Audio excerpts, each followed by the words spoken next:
नमस्कार, good morning. उम्मीद है आप सब बढ़िया होंगे। आज मैंने आपसे जो प्रॉमिस किया था एएफओ का एग्ज़ाम जो अभी 2-4 दिन पहले हुआ था, उसका ब्रीफ डिस्कशन हम लोगों ने ऑलरेडी कर दिया था। लेकिन अभी एक कंप्लीट डिस्कशन जिसके अंदर काफ़ी बच्चों से बात हुई, तो मैं एग्जैक्ट लैंग्वेज जो भी लेकर आ सका हूँ आपके सामने उसको ट्राई करूँगा, और उसके साथ जो एग्जैक्ट ऑप्शन बनते हैं उनको भी आपके सामने रखने की कोशिश करूँगा। तो क्वेश्चंस को ज़रा ध्यान से देखिएगा, और हाँ, अगर किसी को नीड नहीं है तो वो भी लीव कर सकता है, लेकिन ये सारे क्वेश्चन वही है जो आपके एएफओ के एग्जाम के अंदर पूछे गए थे। तो आज का सेशन थोड़ा सा लंबा रहेगा, और मैं कोशिश करूंगा कि उसमें जहां भी रिक्वायरमेंट है एक एक्सप्लेनेशन की, तो उसको भी मैं आपको प्रोवाइड कर सकूं, ताकि आप उसको अच्छे से समझ सकें और आने वाले एग्जाम के अंदर आपको हेल्प मिल सके। पिछली बार भी मैंने आपका जो आईडीबीआई के पेपर से पहले इसीलिए डिस्कशन किया था ताकि आपको आईडीबीआई में हेल्प हो सके, और आईडीबीआई में आपका 4 से 5 क्वेश्चन रिपीट भी हो गए थे।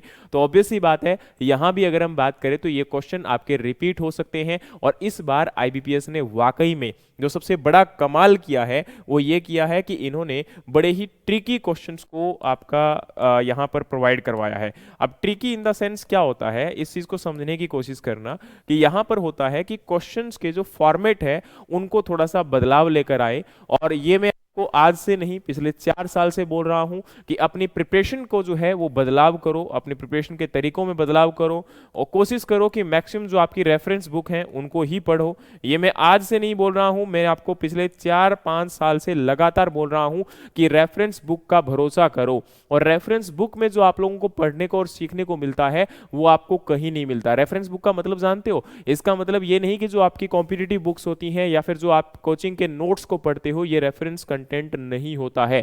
रेफरेंस का मतलब होता है, जैसे हम एग्रोनॉमी की बात करें तो रेडी एंड रेडी एक अच्छी रेफरेंस बुक है, उसी प्रकार से आपकी जो आईसीआर के द्वारा या इंडियन सोसाइटी ऑफ एग्रोनॉमी के द्वारा जो रिलीज बुक है, या Indian society of soil science के द्वारा रिलीज बुक है, या किसी अच्छे ऑथर जो आपके आईसीआर रिनोड साइंटिस्ट हैं उनके द्वारा जो अच्छी बुक्स हैं उनको हम लोग बोलते हैं रेफरेंस बुक। जिनको मतलब ज्यादातर, अब जैसे हम लोग यहां पर बात करते हैं तो आपकी एक साइंस सॉइल साइंस की बुक है डीके दास की, तो उस बुक को आप अच्छे खासे एक रेफरेंस के तौर पर मान सकते हो। तो ऐसी बुक्स को, अब बोलोगे सर ऐसी बुक तो सभी सब्जेक्ट के लिए पढ़ना पॉसिबल नहीं है। बिल्कुल आपकी बात जायज़ है, यहाँ हम लोग सभी सब्जेक्ट को कंप्लीटली नहीं पढ़ सकते, लेकिन जो मेन सब्जेक्ट हैं आपके उनकी काफ़ी अच्छी बुक्स हैं जिनको आप लोग पढ़ सकते हो। और अभी खासकर उन बच्चों के लिए ये आपका सेशन बहुत हेल्पफुल होने वाला है जो अगले आने वाले टाइम के लिए तैयारी करना चाहते हैं, या फिर अभी इस साल भी तैयारी कर रहे थे लेकिन किसी वजह से उनका सिलेक्शन नहीं हुआ।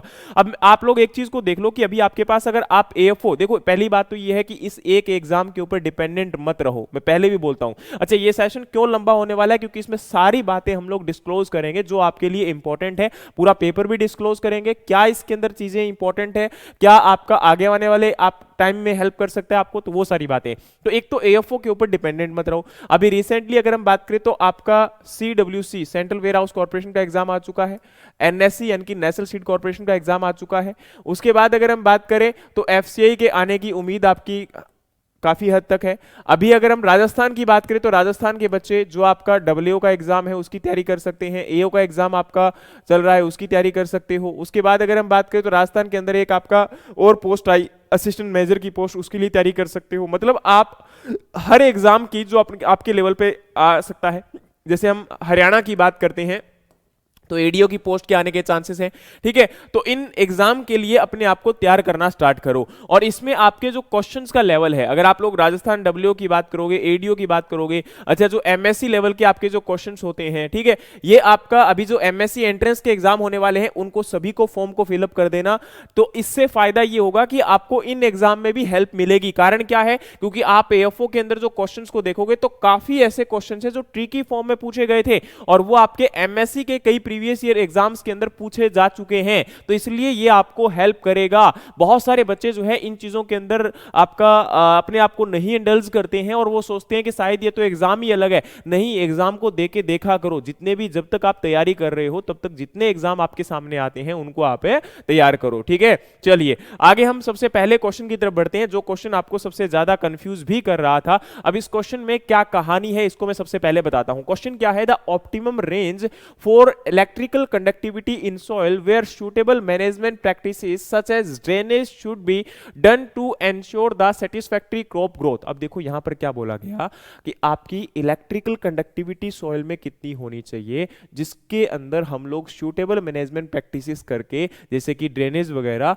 और हम लोग क्रॉप प्रोडक्शन को अच्छे से कर सकें। मतलब ये है, देखो सबसे पहले तो आप लोग ईसी पढ़ते हो, इलेक्ट्रिकल कंडक्टिविटी जब भी पढ़ते हो आप लोगों ने पढ़ा होगा कि सर मोर देन 4 होता है, क्योंकि हम लोग जब भी हम लोग आपका सैलाइन सॉइल के अंदर पढ़ते हैं तो सैलाइन सॉइल में क्या होता है, इलेक्ट्रिकल कंडक्टिविटी मोर देन 4 होती है, इसका मतलब जिसके अंदर सॉल्ट कंटेंट ज्यादा है।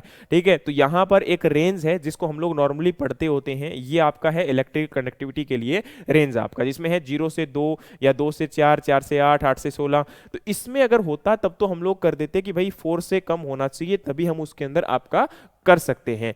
लेकिन सबसे बड़ी बात यह है कि अब जब इस प्रकार से रेंज दे दिया गया तो ये किसका दिया गया है, तो मैं ये आपको बताना चाहता हूं कि ये सैचुरेटेड कंडीशन जो आपकी सॉइल की होती है जिसमें आपका रेशो जो होता है, जैसे हम लोग मेजर जब करते हैं इलेक्ट्रिकल कंडक्टिविटी, आप लोग कभी भी अगर सॉइल साइंस के जो स्टूडेंट है एमएससी करते हैं या जो पीएचडी करते हैं सॉइल के अंदर, वो जब इस एक्सपेरिमेंट को कंडक्ट करते हैं तो वो आपका 1:2 रेशियो के अंदर, एक रेशियो आपका यानी कि 1 किलोग्राम अगर 1 ग्राम अगर सॉइल है तो 2 ग्राम आपका पानी होगा, उस सॉल्यूशन के अंदर इलेक्ट्रिकल कंडक्टिविटी को मेजर करते हैं और वो जो रेंज आपकी आती है वो कुछ इस प्रकार से आती है। तो इसके अंदर आपकी ये जो ऊपर वाली हम लोग पढ़ रहे थे वो आपकी ईसीई हम लोग इसको बोलते हैं, और ये जो सैचुरेटेड कंडीशन में होती है इसमें इलेक्ट्रिकल कंडक्टिविटी 1:2 रेशियो का मतलब है कि 1 रेशियो सॉइल का है, 2 रेशियो यहां पर वाटर का है, और इसमें अगर हम बात करें तो इसमें आपकी ये रेंज आपको देखने को मिलती है। ठीक है, तो यहां अगर हम बात करें तो वो आपका less than 4 non saline soil होती है, मोर देन 4 में आपकी सैलाइन सॉइल होती है, ये जो हम लोग नॉर्मली इसके अंदर पढ़ते हैं। लेकिन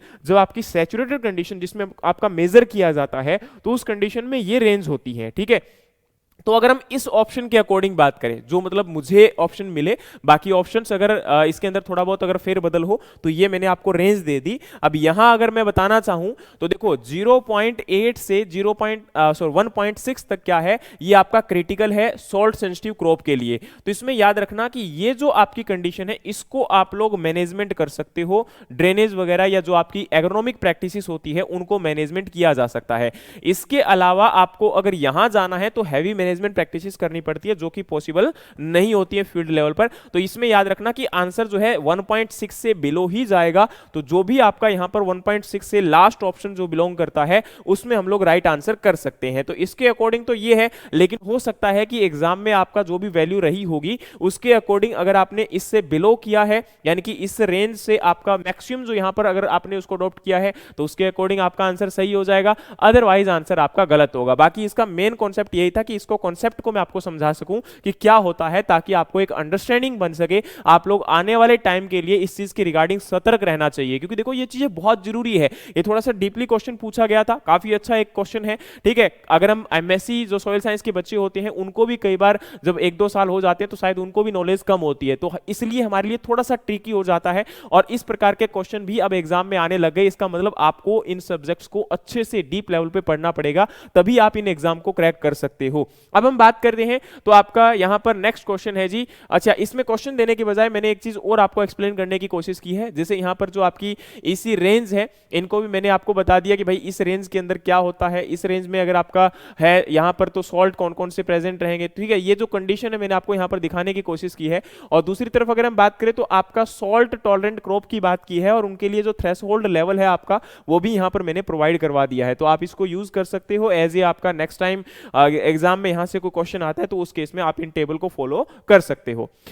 अब हम बात कर रहे हैं जी, what is the standard germination percentage totally observed for the hybrid tomato seed under optimal condition for cultivation. देखो अब अगर हम बात करें तो वैसे जो टोमेटो है, अब यहां पर मैं इसको आंसर करूंगा लेकिन उससे पहले आप लोग इसको पढ़िए। ये आपका seednet.gov.in के ऊपर पोर्टल के ऊपर जो आपका दिया गया है उसको हम यहां टोमेटो की बात करें तो टोमेटो के अंदर जो जर्मिनेशन परसेंटेज है वो आपका ये है 70%।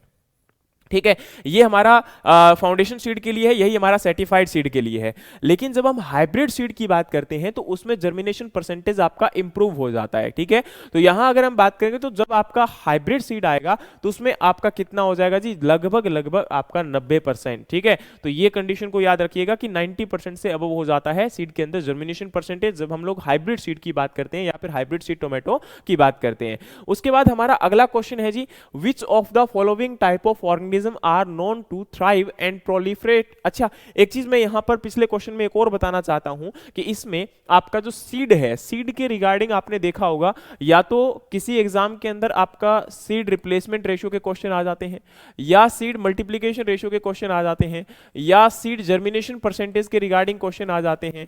ठीक है, तो ये आपका इंपॉर्टेंट है, यहां पर इनको थोड़ा सा देख लिया करो। और इसमें अगर हम मेजर क्रॉप की बात करें तो याद रखना, जो आपका यहां पर जैसे फॉर एग्जांपल फील्ड क्रॉप की बात करें तो फील्ड क्रॉप में मेजरली हमारे जो सीरियल्स होते हैं जैसे कि राइस, व्हीट, बार्ले, सोरगम, पल मिलेट, फिंगर मिलेट या शुगरकेन की बात करें तो इनके अंदर आप लोगों को अच्छे से याद कर लेना चाहिए। ठीक है, सॉरी शुगरकेन तो गलत बोल गया मैं, कॉटन। उसके बाद ऑयल सीड्स की बात करें तो उसमें मस्टर्ड हो गया, या आपका यहाँ पर सनफ्लावर हो गया, सैफफ्लावर हो गया। ठीक है, तो ये जो मेजर क्रॉप्स हैं इनको आप लोग जरूर पढ़ें। इनके रिगार्डिंग ये जो डेटा आपका होता है एसएमआर का या सीड रिप्लेसमेंट रेट का या फिर आपका यहाँ पर सीड जर्मिनेशन का, इनको अच्छे से पढ़कर जाएं, क्योंकि ऐसा नहीं होना चाहिए कि आप लोग एक ही डेटा को बार बार रट रहे हैं और उसी से आपका काम चल रहा है, तो फिर वो आपके लिए गलत हो जाएगा। ठीक है, तो इनको थोड़ा सा अच्छे से पढ़कर जरूर जाएं। मेजर आपकी क्रॉप्स होती हैं और इनमें क्वेश्चन भी आपके आ जाते हैं, चाहे वो स्टेट एग्जाम हो, चाहे वो सेंट्रल एग्जाम हो, चाहे वो एमएससी एंट्रेंस एग्जाम हो, किसी प्रकार का भी एग्जाम हो, उनमें आपके इस प्रकार के क्वेश्चन देखने को मिल ही जाते हैं। फिर हमारा अगला क्वेश्चन है which of the following type of organism are known to thrive and proliferate in the environment rich in organic substance. मतलब ऑब्वियस सी बात है कि भाई जो ऑर्गेनिक सब्सटेंसेस होते हैं, ऑर्गेनिक सब्सटेंस होता क्या है? ऑर्गेनिक सब्सटेंस का मतलब होता है कि जो भी आपके बायोटिक या फिर ये कह सकते हो कि जो आपका प्लांट या फिर जो लिविंग बींग्स का जो एक डेड एंड डिकेइंग मटेरियल होता है उसको हम लोग as a organic matter consider करते हैं, ऑर्गेनिक सब्सटेंस कंसीडर करते हैं। तो जो dead and decaying organic matters के ऊपर आपके जो ऑर्गेनिज्म सर्वाइव करने वाले होते हैं उनको हम लोग वर्ड यूज करते हैं आपका सैप्रोफाइट। तो इसमें आप लोग थोड़ा सा ये समझने की कोशिश करो कि यहां पर एग्जैक्ट लैंग्वेज ना देके इनमें आपको कंफ्यूज करने की कोशिश की गई है। वो वही बात है ना, मैं आपको पिछली बार भी जब आपका सेशन रिकॉर्ड कर रहा तो मैंने बताया था कि आपका कान पकड़ना है, लेकिन ये इधर से थोड़ा सा घुमा के पूछ लिया गया है ना, तो वही बात है। अब वो एक आपने दोहा सुना होगा कि बिना विचारे सो करे सो पाछे पछताए और काम बिगाड़े आपनो जग में होत हंसाए। मतलब जो कोई भी पर्सन बिना सोचे समझे कोई काम को करता है तो वो बाद में पछताता है, बाद में सोचता है कि यार मैं ऐसे ना करता तो है ना अच्छा हो जाता। और उसी प्रकार से अगर एक बार वो काम ऐसे कर लेता है मतलब बिना सोचे समझे तो वो फिर बाद में पछताता भी है और जग में उसकी हंसाई भी होती है ना। तो वही चीज है कि अपने आप को थोड़ा सा सोच समझ के है ना, और ये नहीं होना चाहिए कि भाई हम लोग एकदम से एरोगेंट होकर और कॉन्फिडेंस में ज्यादा आकर और हम इन चीजों को गलत करके आ जाएं। एग्जाम आपके बहुत ही नाजुक स्थिति में होते हैं, उनमें आपको ना तो ओवर आपको कॉन्फिडेंस में आना है, ना ही आपको जो है यहां पर किसी प्रकार से ज्यादा नर्वस होना है। दोनों ही कंडीशन में हमारे ऊपर मार पड़ती है और बाद में हम लोग पछताते हैं कि यार मैंने ये मिस्टेक कर दी, और यही होता है। ठीक है, और तुक्के अगर मारते हो फिर तो कोई ऑप्शन नहीं है ना, फिर तो देखो यार उसके भरोसे अगर आप लोग जाते हो 2-4 क्वेश्चन तुक्के से सही हो जाएंगे, वैसे सही हो जाएंगे, देखो यार वो तो हो जाए तो अच्छी बात है, वरना तो बुरी किस्मत हो तो मेरे को लगता है भाई है ना, फिर तो पॉसिबल ही नहीं है। ठीक है, तो इसका आंसर तो आपका सेप्रोट्रॉफ आ जाएगा। फिर हमारा अगला क्वेश्चन है जी, अगला है जी what is the typical length of the stress cycle in ewes. Ewes के अंदर अगर हम बात करें तो जो आपका स्ट्रेस साइकिल का जो रेंज होता है वो कितना होता है। तो स्ट्रेस साइकिल की अगर रेंज की बात करें ईव के अंदर, क्योंकि शिप के अंदर फीमेल को हम लोग ईव बोलते हैं, तो लगभग आपका 14 to 19 डेज यानी कि एवरेज जो है 17 डेज होता है। तो यहाँ अगर हम बात करते हैं तो ये आपका डेज जो होगा रेंज बिल्कुल परफेक्ट आएगा। ठीक है, तो ऑप्शन ए अगर आप लोग करके आए हो तो अच्छी बात है, अदरवाइज आंसर आपका गलत हो सकता है। ठीक है, तो ये आपके यहाँ पर बाकी भी फैक्ट्स इसके रिगार्डिंग दिए गए हैं, जैसे जेस्टेशन पीरियड हो गया, ठीक है, रेम टू ईव रेशियोज हो गए आपके यहाँ पर, ऑप्टिमल टाइम टू ब्रीड्स हो गया, ठीक है, या फिर अगर हम बात करें तो टाइम ऑफ इवोल्यूशन हो गया, ड्यूरेशन ऑफ ईट हो गया। ठीक है, तो ये आप लोग इनको अच्छे से देख सकते हो। ठीक है, इसके बाद अगर हम अच्छा ये किसके द्वारा जितने भी रिसोर्स मैंने आज यूज किए हैं, मैं आपको बार बार बता दूं कि जो भी रिसोर्स आपके यूज किए गए हैं, जैसे एक तो आपका आईसीआर हो गया, आईसीआर की या तो जैसे कोई कृषि विज्ञान केंद्र के द्वारा कोई रिलीज किया गया है, ठीक है, या कोई मैगजीन आईसीआर के द्वारा रिलीज की जाती है, ठीक है, या कोई अच्छी बुक आईसीआर के द्वारा लिखी गई है, इनके रिसोर्सेज को मैंने पहले ऑथेंटिकेशन में रखा है, या आपका TNAU हो गया, ठीक है, क्योंकि इनमें जो आपके फैक्ट और जो कंटेंट है वो आपका ऑथेंटिक होता है। तो ऑथेंटिसिटी बहुत जरूरी है हमारे अपने आंसर को एक सेटिस्फेक्शन देने के लिए, ठीक है। तो उस केस में आप इन चीजों को जरूर ध्यान में कर सकते हैं। अब अगर हम बात करें तो अगला क्वेश्चन आपका क्या है, तो अगला क्वेश्चन है what was the contribution of livestock sector to total gross value added of the agricultural and allied sector as percentage of May 14 2024।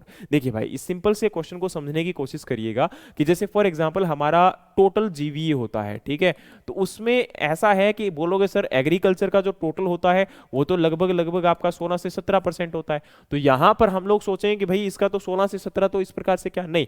अब देखो एग्रीकल्चर अपने आप में यहां पर बाकी सेक्टर के रिस्पेक्ट में 16 to 17 या 18% है, लेकिन वो अपने आप में तो 100% है ना। अब उस 100 में क्या होगा, लाइव स्टॉक से भी आएगा, क्रॉप प्रोडक्शन से भी आएगा, फिशरीज से भी आएगा, क्योंकि एग्रीकल्चर और एलाइड सेक्टर सारा कंप्लीट इसमें होता है। तो यहां लाइव स्टॉक जो सेक्टर है वो टोटल 100 जो एग्रीकल्चर का परसेंटेज है उसमें कितना कंट्रीब्यूट करता है, तो उसमें आपका 30.38% कंट्रीब्यूट करता है। तो इस चीज को जरूर ध्यान करना कि यहां पर इस प्रकार के क्वेश्चन जो होते हैं वो इस प्रकार से कंफ्यूज भी करते हैं, ठीक है। तो ये आप लोग पढ़ सकते हो, देख सकते हो, जैसे, ठीक है, ये इकोनॉमिक सर्वे है आपका इस बार का, तो उसके अकॉर्डिंग बात कर रहे हैं। तो the contribution of livestock to total GVA in agriculture and allied sector increase from 24.32% 2014 to 30.38। अब ये 2014-15 के अंदर इतना था और अभी आपका 2022-23 में कितना हो चुका है जी, ये इतना हो चुका है। अब अगर हम बात करें तो यहाँ पर आपका आगे अगर हम पढ़ने की बात करें तो fishery sector a crucial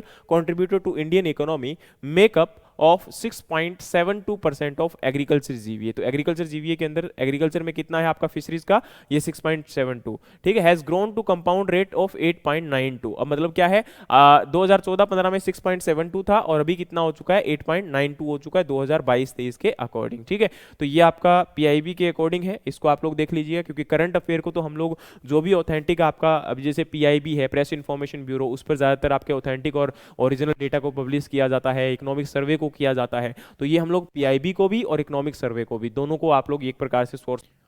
next question आपका है which of the following statement correctly describe loamy soil in terms of इस सॉइल टेक्सचर एंड कंपोजिशन। तो इस क्वेश्चन को जरा ध्यान से पढ़िएगा, क्योंकि यहां पर आप लोग बिल्कुल गलती करने वाले हो, क्योंकि ऐसे क्वेश्चंस में ही मिस्टेक होती है और ऐसे ही क्वेश्चंस के अंदर हम लोगों को ध्यान रखना पड़ता है। क्या है, it has an equal percentage of sand, silt and clay. दूसरा ऑप्शन है it is dominated by the sand and silt particle. तीसरा ऑप्शन है it exhibit the equal property of sand, silt and clay. और चौथा option है it contains the more than 70% silt and it has no relation to soil texture. अब इसमें आपका जो examiner है वो आपके दिमाग से खेल गया। कैसे खेल गया, क्योंकि देखो भाई, हम तो जब भी टेक्सचर की बात करते हैं तो हमारा टेक्सचर का मतलब होता है कि इसमें आपके जो तीनों पार्टिकल्स हैं इनको किस प्रोपोर्शन में रखा जा रहा है, उसके बेसिस पर हम लोग सॉइल टेक्सचर को डिफाइन करते हैं। सिंपल सी बात है। अब देखो होता क्या है, हम लोग जब लोमी सॉइल को पढ़ते हैं तो ज्यादातर पढ़ते हैं कि भाई इसके अंदर जो आपके सैंड, सिल्ट और क्ले होते हैं वो इक्वल परसेंटेज में प्रेजेंट होते हैं, पर यही एक मिस्टेक है। वो ज्यादातर लोमी सॉइल में इक्वल परसेंटेज में, देखो इक्वल परसेंटेज में कभी प्रेजेंट हो ही नहीं सकता ना, ये कोई हमारे द्वारा बनाया हुआ कोई एक वो थोड़ा ना है कि जैसे फॉर एग्जांपल भाई 2 ग्राम सैंड दे दे, 2 ग्राम सिल्ट दे दे, 3 ग्राम है ना लगभग आपका जो है क्ले दे दे, तीनों को मिला दिया ये हो गया जी, ठीक, ऐसे नहीं है। तो इसमें क्या है आपका, यहां पर हमें ये देखना पड़ेगा कि पहला ऑप्शन गलत हो जाएगा अगर तीसरा ऑप्शन दिया है। हाँ, ये ऑप्शन अगर नहीं होता ना फिर हम लोगों को मजबूरीवश ये आंसर करना पड़ता, लेकिन तीसरा ऑप्शन आपके पास है it exhibit the equal property of sand, silt and clay. और अगर ये ऑप्शन में था और इस प्रकार से चीज थी, क्योंकि जो मैंने कुछ बच्चों से कंफर्म किया वो बोलते हैं कि हाँ सर यही चीज थी, तो अगर ऐसा था तो ऑब्वियस सी बात है कि यहां पर ये राइट आंसर जाएगा, क्योंकि ये प्रॉपर्टीज जो होती है ना सैंड, सिल्ट और क्ले की, यानी कि मीडियम प्रॉपर्टीज को ये एक प्रकार से सैंड और क्ले की प्रॉपर्टीज को लोमी सॉइल में देखने को मिलता है। और इसीलिए हम लोग इसको बेस्ट एग्रीकल्चर सॉइल भी मानते हैं। क्यों मानते हैं बेस्ट, क्योंकि देखो आपकी जो सैंडी सॉइल होती है इनमें इन्फिल्ट्रेशन बेटर होता है, क्ले सॉइल की बात करें तो इनमें आपकी nutrient water holding capacity better होती है। और यहां पर हमें ऐसा नहीं चाहिए कि भाई कंप्लीटली इन्फिल्ट्रेशन ही ज्यादा होना चाहिए या एकदम से न्यूट्रिएंट को टाइटली होल्ड करके रखे, तो दोनों ही कंडीशन आपकी अगर हम स्फीयर की फॉर्म की बात करेंगे तो बहुत हार्मफुल हो सकती है। और इसीलिए यहाँ पर सैंड, सिल्ट और क्ले की आपकी जो एक मिली जुली प्रॉपर्टी को जो भी शो करने वाला आपका टेक्सचर होता है वो हमारे लिए सूटेबल होता है, और इसीलिए लोमी सॉइल को हम लोग बेटर कंसीडर करते हैं। तो इसमें बुरा मत मानना, लेकिन यही सच्चाई है कि इसका जो आंसर होगा वो ये होगा, it exhibit the equal property of sand, silt and clay. ठीक है, अगर ये आंसर इस प्रकार से था तो। फिर हम बात करें तो आपका अगला क्वेश्चन है जी, in which of the following crop is the drum head culture technique commonly used to determine the water requirement of crop. क्या बोला गया कि किस क्रॉप के अंदर हम लोग ड्रम हेड कल्चर टेक्निक को फॉलो करते हैं आपकी वाटर रिक्वायरमेंट जो क्रॉप की होती है उसको डिटरमाइन करने के लिए। तो ड्रम हेड कल्चर जो है हम लोग इस प्रकार से, जो लोलैंड एरियाज होते हैं आपके राइस के अंदर, उन एरिया में हम लोग इसको फॉलो करते हैं, और ये आपका राइस में हम लोग इस प्रॉपर आपके मेथड को अडॉप्ट करते हैं वाटर को डिटरमाइन करने के लिए, मेजर करने के लिए। ठीक है, ये आपका इसके अंदर हम बात करते हैं तो इंटरनेशनल जर्नल जो है रिसर्च इन एग्रोनॉमी, उनके द्वारा पब्लिश किया गया पेपर है कि determining of the field water balance of paddy using the drum culture technique. ठीक है, तो बाकी इसके बारे में अच्छे से आप लोग जानते हो। ठीक है, यहाँ अगर हम बात करते हैं तो आपका नेक्स्ट क्वेश्चन है जी, क्वेश्चन है which micro organism used as a biopesticide it is known to cause caterpillar wilt symptom on the plant. अब देखो क्वेश्चन पढ़ लिया आपने, क्वेश्चन है कि भाई कौन सा माइक्रो ऑर्गेनिज्म है जो कि एज ए बायोपेस्टिसाइड यूज किया जाता है जो कि कैटरपिलर विल्ट कॉज करता है आपके प्लांट्स के ऊपर। तो आंसर क्या होगा, बेविरिया बेसियाना, या फिर आपका सीलियोमाइसिस लिलेसियनस, या आपका एनपीवी, या फिर हम बात करें तो यहाँ पर बैसिलस थ्रुनजेंसिस। तो ये मैंने आपको एक, हमारा अगर हम बात करते हैं तो आईसीआर का, और या फिर आप ये भी कह सकते हो एनसीबीआई का एक जो है रिसर्च पेपर है, और इसमें अगर हम बात करें तो यहाँ पर आप लोग देख सकते हो कि साफ मेंशन किया गया है कि एनपीवी। ठीक है, तो ये क्या करता है आपका यहाँ पर इस विल्टिंग को कोज करने का काम करता है। ठीक है, तो देख सकते हो आप लोग, 2-4 days after ingestion of virus, the larva cease to feed and become lethargic. During the advanced stage, epidermis become very fragile and rupture easily. The larva become wilted and body contents become a fluidized mass of decomposed tissue and polyhedral just prior to death. Infected larvae often climb to the highest point of substrate and attach themselves by their prolegs on death, they hang in characteristics of V shape. ये भी यहाँ पर साफ mention किया गया है कि वो आपका वी शेप के अंदर क्या हो जाएगा जी, कन्वर्ट हो जाएगा। ठीक है, तो आपका यहाँ पर ये बिल्कुल राइट आंसर है, इसमें कोई सोचने की आवश्यकता आपको नहीं है। ठीक है, फिर हम बात करें तो आपका अगला यहाँ पर जो क्वेश्चन है वो क्या है, what is the advance stage of गली erosion called which occur when running water cuts the deeply through the soil forming the extensive and deep channel and is commonly observed in the alluvial soil of arid and semi arid region. क्या होता है कि भाई आपका, जैसे हम लोग erosion की बात करते हैं तो जो आपका वाटर इरोजन होता है उसका सीक्वेंस कुछ इस प्रकार से होता है। तो सबसे पहले यहाँ पर आपका स्प्लैश इरोजन होगा। स्प्लैश का मतलब होता है जैसे हम पानी की बूंद की बात करते हैं तो वो जैसे ही सोइल के ऊपर पड़ती है तो वो सोइल को ब्रेक करती है, तो वो आपका जो इरोजन होता है वो स्प्लैश इरोजन होता है। ठीक है, और उसके बाद नेक्स्ट इरोजन जो होता है, अब देखो जैसे ही सोइल आपकी इरोड होती है, सोइल के पार्टिकल्स ब्रेक होते हैं तो वो धीरे धीरे ऊपर से सरफेस लेयर से वाटर के साथ मिक्स होकर मूव करना स्टार्ट कर देते हैं, और उस सोइल का मूवमेंट इतना स्लोली और इतना आपका नेग्लिजिबल होता है कि वो आपका आइडेंटिफाइड भी नहीं हो सकता। तो यहां पर ये कह सकते हो कि ये आपका अनआइडेंटिफाइड इरोजन है, लेकिन ये आपके फार्मर्स की डेथ के नाम से भी जाना जाता है। क्यों? क्योंकि इस इरोजन में आपकी सोइल के सरफेस से मैक्सिमम न्यूट्रिएंट्स रिमूव होते हैं, and that's why this is called as farmer death erosion. और यहां यह भी याद रखना कि इसमें मैक्सिमम न्यूट्रिएंट का लॉस होता है, तो इसकी वजह से हमें बाद में इनपुट कॉस्ट भी बढ़ाना पड़ेगा।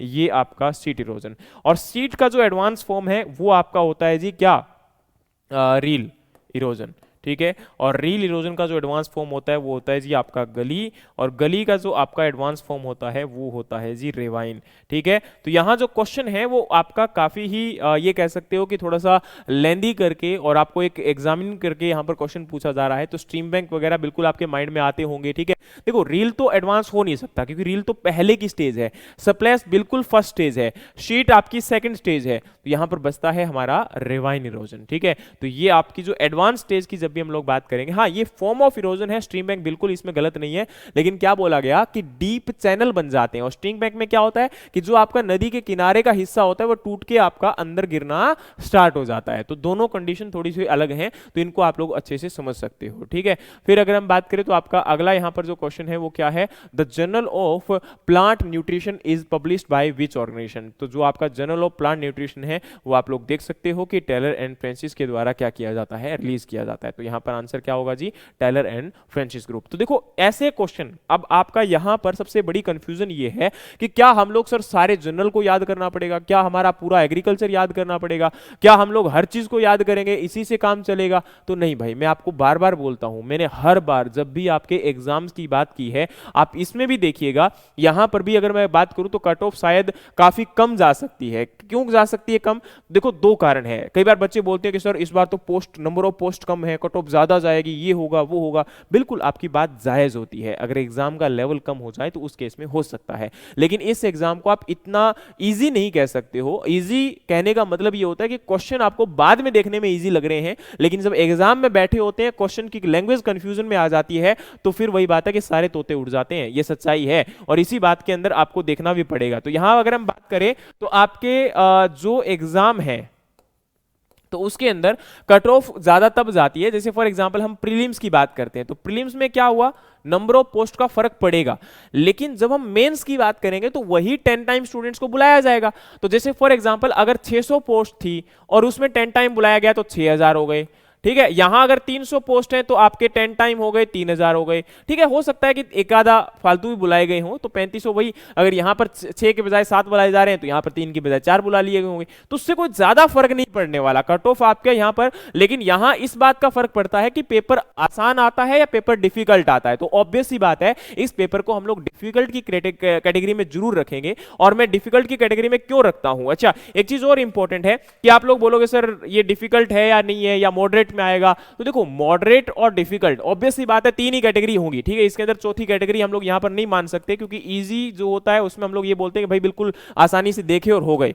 दूसरा होता है आपका मॉडरेट। मॉडरेट का मतलब है कि उस क्वेश्चन के अंदर आपके इस प्रकार के क्वेश्चंस आए हैं जो हर कोई कर सकता है। और डिफिकल्ट होता है जिसको करना हर के लिए डिफिकल्ट हो। और वही बात है, तो ट्रिकी क्वेश्चन होने का मतलब ही ये हो गया कि उसकी लैंग्वेज को कंफ्यूज किया गया, और कंफ्यूज किया गया मतलब पेपर का लेवल आपका इजी से मॉडरेट से डिफिकल्ट की तरफ लेकर जाने की कोशिश की गई है। तो मॉडरेट से डिफिकल्ट जो लेवल पेपर है वो हम लोग कह सकते हैं। और इसमें क्वेश्चंस को छोड़ना, मैं बार बार बोलता हूं कि क्वेश्चन करना ही इंपॉर्टेंट नहीं होता, कौन से क्वेश्चन को छोड़ना है, लीव करना है, यह भी एक प्रकार का पेपर की ट्रिक होती है, ये याद रखिएगा। और बार बार इस बात को आप लोग भूल जाते हो, आप केवल ये कोशिश करते हो कि मैक्सिमम क्वेश्चंस को अटेम्प्ट किया जाए, जरूरी नहीं है। आप लोग अगर यहां पर 40 और 45 के बीच में अच्छे खासे क्वेश्चन के अटेम्प्ट करके आए हो तो आपका सिलेक्शन भी निर्धारित होगा, ये मैं आपको यहां पर लिख कर दे सकता हूं। पर क्वेश्चन का 40-45% में हमारी एक्यूरेसी बहुत अच्छी होनी चाहिए। ऐसा ना हो कि भाई हम तो सर 40 to 45 करके आए थे और गलत इसमें से 35 हो रहे हैं, 10 सही हो रहे हैं, तो अब बताओ सिलेक्शन तो नहीं हुआ।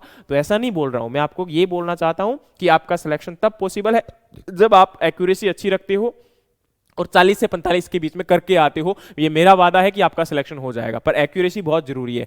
फिर हम बात करते हैं जी नेक्स्ट आपका यहां पर, तो इसका आंसर आपका टेलर एंड फ्रांसिस ग्रुप हो गया। अगला हमारा क्वेश्चन है जी, what is the term used to describe an ecosystem characterized by woodland with widely spaced trees and an understory predominantly covered by the grasses typically found in the region with an hot and tropical climate. क्या बोला गया कि भाई आपकी एक term हम लोग use करते हैं किसके अंदर, आपके एक इकोसिस्टम को डिस्क्राइब करने के लिए जिसके अंदर वुडलैंड एरिया है, जहां पर ट्रीज जो हैं वो काफी स्कैटर्ड फॉर्म के अंदर इस प्रकार से प्रेजेंट है। और यहां अगर देखा जाए तो आपका इस ट्रीज के साथ साथ ग्रासेस भी यहां पर प्रेजेंट है, मतलब आपका पास्चर लैंड है। और ये ज्यादातर आपके हॉट और ट्रॉपिकल रीजन में देखने को मिलता है। तो देखो भाई, अगर हम यहां पर जैसे ही ट्रॉपिकल की बात करेंगे तो हमारे दिमाग में ये भी आ जाएगा, लेकिन ये जो है एक ही कंफ्यूज करने वाला ऑप्शन था, बाकी में तो मुझे पता है आप लोग आराम से निकाल दोगे। तो वार्म एंड ह्यूमिड कंडीशन में होता है। और यहां पर याद रखना, जो ट्रॉपिकल फॉरेस्ट होते हैं वो स्कैटर्ड फॉर्म में जरूरी नहीं कि प्रेजेंट होंगे। और इस प्रकार के जो लैंड आपके होते हैं फॉरेस्ट एरियाज, उनको हम लोग सवाना लैंड के नाम से जानते हैं, सवाना फॉरेस्ट के नाम से हम इनको कंसिडर करते हैं, ठीक है। तो जहां पर इस प्रकार की जो है आपको रेंज देखने को मिलती मिलती है, जो कि हॉट एंड ट्रॉपिकल क्लाइमेट जो आपके होते हैं उनमें देखने को मिलता है।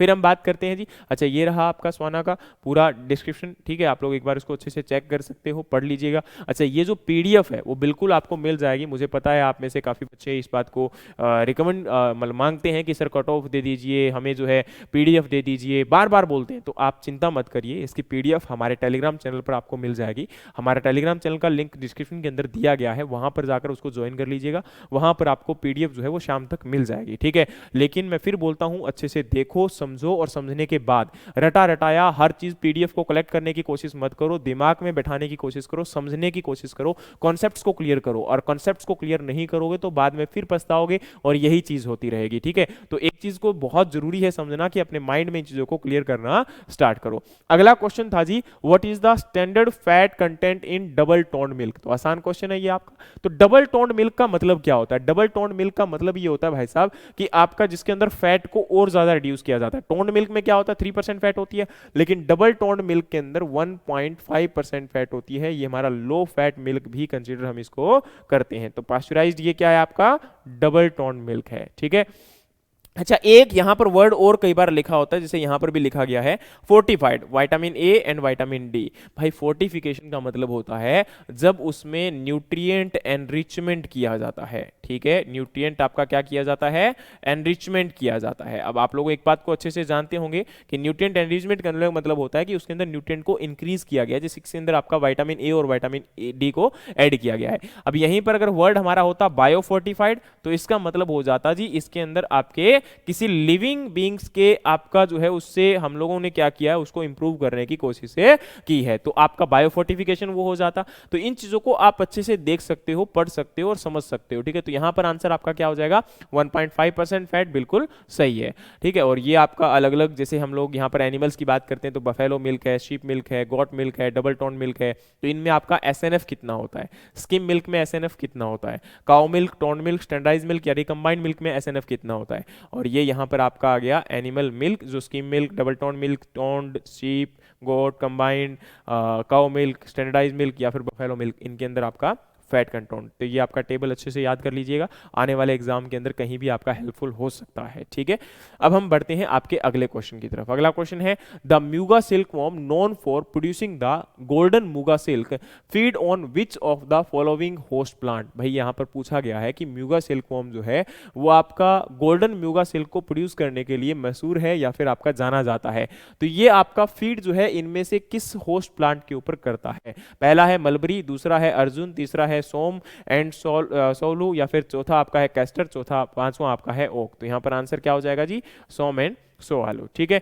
ये हमारा बिल्कुल एग्जैक्ट राइट आंसर है। अब अगर हम बात करें तो ये आपके अलग अलग यहाँ पर जो है, जैसे मलबरी सिल्कवॉर्म की बात करते हैं तो ये बॉम्बेक्स मोरी यानी कि बॉम्बेसिडी इसको हम लोग बोलते हैं, और ये आपका मलबरी प्लांट के ऊपर मेनली सर्वाइव करता है, जिसको मोरस एल्बा के नाम से भी जानते हो। या आपका ट्रॉपिकल टसर मिल्क होता है, वो हमारा यहाँ मिल्क सिल्क होता है, सिल्कवॉर्म जो होता है वो आपका आसन, अर्जुन, साल या बेर के ऊपर क्या करता है, सर्वाइव करता है। लेकिन जो एरी सिल्कवॉर्म होता है वो कैस्टर के ऊपर करता है, और जो म्यूगा सिल्क होता है वो आपका सोम के ऊपर, ठीक है। और यहाँ इन चीजों को अच्छे से जरूर पढ़ें कि भाई कहाँ पाया जाता है, कहाँ इनका ज्यादातर रेयरिंग किया जाता है। तो इस प्रकार के क्वेश्चंस आपके एग्जाम के अंदर आते हैं। तो मैंने बार बार आपको चेताया था, अगर आप लोग थोड़ा सा एएफओ से अगर 10-15 दिन पहले की जाके वीडियो देखोगे तो मैंने बोला भी था कि भाई बेनिफिशियल जो आपके ऑर्गेनिजम्स होते हैं, जैसे कि अगर हम बात करें तो यहाँ पर सिल्क है या हनीबी है या हमारा लैक है, तो इन तीनों को आप लोगों को हर एग्जाम के लिए जहां पर भी आपका प्लांट प्रोटेक्शन या फिर आपका एंटोमोलॉजी का पार्ट दिया गया है तो उसके अंदर इनको हमें अच्छे से पढ़ना चाहिए, क्योंकि इनमें से क्वेश्चन आपके ज्यादातर आ जाते हैं, क्योंकि आज के समय की इनकी रिक्वायरमेंट भी है। इनको यहाँ पर एज ए क्रॉप डाइवर्सिफिकेशन या फिर ये कह सकते हो कि फार्मिंग के अंदर एज ए डाइवर्सिफिकेशन पर्पज के लिए भी या आपका एक एडिशनल इनकम के लिए भी इनको आपका यूज किया जाता है, ठीक है। फिर हम बात करते हैं जी जिबरलिन की। तो जिबरलिन हार्मोन जो है वो आपका first isolated from the which of the following organism, कि भाई जिबरलिन जो हार्मोन है उसको पहली बार आपका आइसोलेट जो है वो किस ऑर्गेनिज्म में से किया गया था? पहला ऑप्शन है जी बैक्टीरिया, दूसरा ऑप्शन है वायरस, तीसरा ऑप्शन है आपका माइकोप्लाज्मा, चौथा ऑप्शन है जी एल्गी और पांचवा आपका है फंगस। तो आप लोग जानते हो कि भाई जो जिबरलिन होता है वो यहाँ पर जिब्रेला फ्यूजिक्रोई या फ्यूजेरियम मोनेलिफॉर्म, इन दोनों फंगस में से किसके अंदर बैकने डिजीज ऑफ राइस, है ना, किसके अंदर से आपका बैकने डिजीज ऑफ राइस, इसके अंदर से अगर हम बात करें तो बैकने डिजीज ऑफ राइस जो है वो दो फंगस से कोज होता है। पहला है आपका कौन सा जी, जिब्रेला फिजिक्रोई, और दूसरा यहां पर आंसर है फिजेरियम मोनेलिफॉर्म, मतलब ठीक है। तो यहां पर इस फंगस में से क्या होता है जी, इसको आपका आइसोलेट किया गया था, पहली बार आइसोलेट जो किया गया था, ठीक है। और इसको पहली बार जो नाम दिया गया था वो जिबरली आपका जो है जिबरलिन दिया गया था, और बाद में इसको जिब्रेलिक एसिड के नाम से जाना जाता है। और ये आपका हार्मोन कैसा हार्मोन होता है जी, ये प्लांट के अंदर, अच्छा इसका स्ट्रक्चर जो है वो आपका ये है, ठीक है। अच्छा इसका जो अगर हम बात करें तो यहाँ पर हम इनके प्रिकर्सर के बारे में पढ़ते हैं, तो प्रिकर्सर जो इसका होता है वो क्या होता है आपका एंटकोरेन, ठीक है।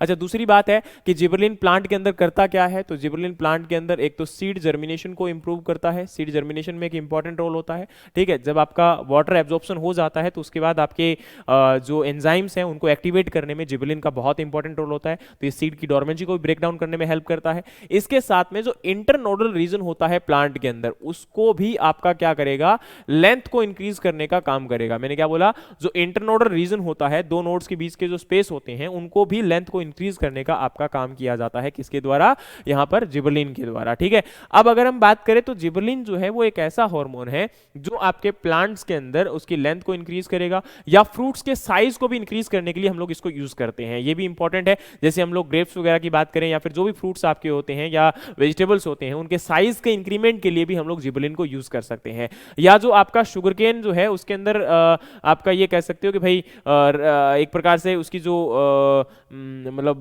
जो इथेनॉल, सॉरी माफी चाहता हूं, आपका शुगर केन के अंदर जो आपका शुगर कंटेंट है उसको भी इंप्रूव करने के लिए हम लोग इसको यूज करते हैं, क्योंकि शुगर केन के अंदर जो लेंथ होती है इंटरनोडल रीजन उसको इंक्रीज करेंगे तो उसमें आपका ज्यादा जूस कंटेंट आएगा, उससे आपका ज्यादा जूस का शुगर का फॉर्मेशन होगा। इसी के साथ हम बात करें तो बार्ले के अंदर जो उसकी क्या बोलते हैं उसको, माल्टिंग क्वालिटी जो होती है उसको भी इंप्रूव करने के अंदर आपका जिबरलिन का बहुत इंपॉर्टेंट रोल होता है। तो कई बार ये इस प्रकार से क्वेश्चन पूछ लिए जाते हैं कि ब्रीविंग इंडस्ट्री में कौन सा हार्मोन मोस्ट इंपॉर्टेंट है, तो ब्रीविंग इंडस्ट्री के अंदर आपका जिबरलिन हार्मोन जो है वो काफी इंपॉर्टेंट रोल प्ले करता है, ठीक है, क्योंकि वो मॉल्टिंग क्वालिटी को क्या करता है, बार्ले के अंदर इंप्रूव करने का काम करता है, ठीक है।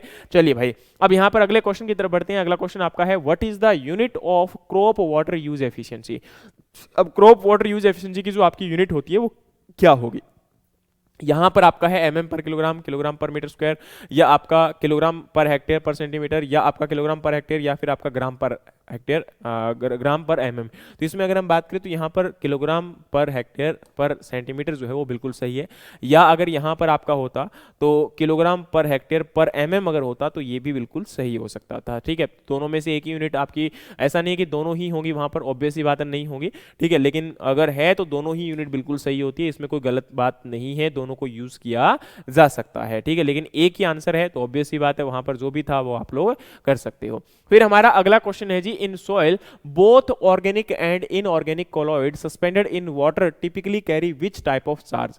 कि भाई आपके यहां पर क्वेश्चन पूछा जा रहा है कि सॉइल के अंदर ऑर्गेनिक और इनऑर्गेनिक कोलॉइड दोनों सस्पेंड करते हैं वाटर के अंदर टिपिकली, और इसमें कौन से टाइप का चार्ज प्रेजेंट होता है नॉर्मली। तो यहां पर नेगेटिव होगा, न्यूट्रल होगा, नो चार्ज होगा, पॉजिटिव होगा, या फिर आपका ऑप्टिम होगा। तो ये भाई नेगेटिव चार्ज को क्या करता है, कैरी करता है, तो ये आपका आंसर यहां पर। लास्ट टाइम जो है वो मेरे पास क्वेश्चन जो आया था वो अलग आया था, लेकिन इस टाइप के अगर इस प्रकार से क्वेश्चन है तो ऑब्वियस सी बात है इसमें आंसर जो जाएगा वो क्या जाएगा, आपका नेगेटिव जाएगा।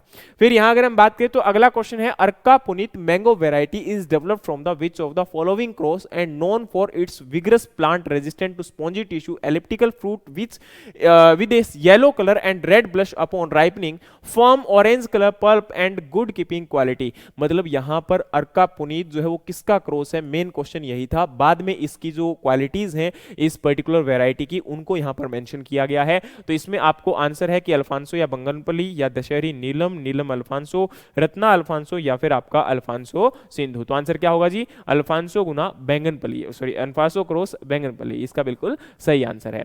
तो ये यहाँ पर आपका आप लोग देख सकते हो Indian institute of horticulture research की वेबसाइट के ऊपर प्रोजनी जो है ये किसकी है, क्रॉस है अल्फांसो और बैंगनपल्ली का, अर्का पुनीत। और ये मिड सीजन वैरायटी होती है जो कि विगरस और रेगुलर बियरिंग भी इसको हम लोग आपका कंसिडर करते हैं।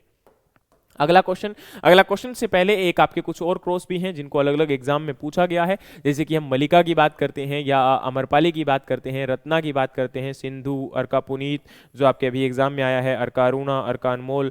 ठीक है, तो इन क्रॉस को भी आप लोग जरूर देखिए कि कहाँ से इनको डेवलप किया गया है और किस किस पेरेंट के ये क्रॉस हैं और इनके यहाँ पर आपके क्वालिटीज क्या हैं, ताकि आपको आने वाले एग्जाम के अंदर किसी प्रकार से कोई प्रॉब्लम ना आए। अच्छा, अगला क्वेश्चन है कि विच of the following is a non proteinaceous compound commonly found in fish, कि भाई कौन सा आपका नॉन प्रोटीनेशियस कंपाउंड होता है। तो ये आपके सारे के सारे यहाँ पर नॉन प्रोटीनेशियस कंपाउंड इनकी लिस्ट मैंने प्रोवाइड कर दी है, जो कि आप लोग देख सकते हो। ठीक है, इनको आप लोग देखिएगा। तो यहाँ पर आपका जो आंसर है वो कौन सा है, बिल्कुल ऑप्शन 4। ठीक है, इसके अंदर सोचने की आवश्यकता नहीं है। फिर अगर हम बात करें तो अगला क्वेश्चन आपका यहाँ पर है अच्छा, इसका पूरा का पूरा कि trimethylamine N oxide जो है is an amino oxide and osmolyte commonly found in marine crustacean and marine fish, protecting them against water pressure, temperature, salinity and urea. मतलब ये जो आपका ट्राइमिथाइल अमाइन एन ऑक्साइड होता है present इसके marine crustacean के अंदर या फिर मैरीन फिश के अंदर, ये उसको किसके अगेंस्ट से बचाता है, वाटर के प्रेशर से बचाता है, टेम्परेचर से बचाता है, सैलिनिटी से बचाता है और आपका यूरिया से बचाता है। इसकी concentration appear to increase in fish tissues as they inhibit greater depth in ocean, allowing them to withstand increasing hydrostatic pressure.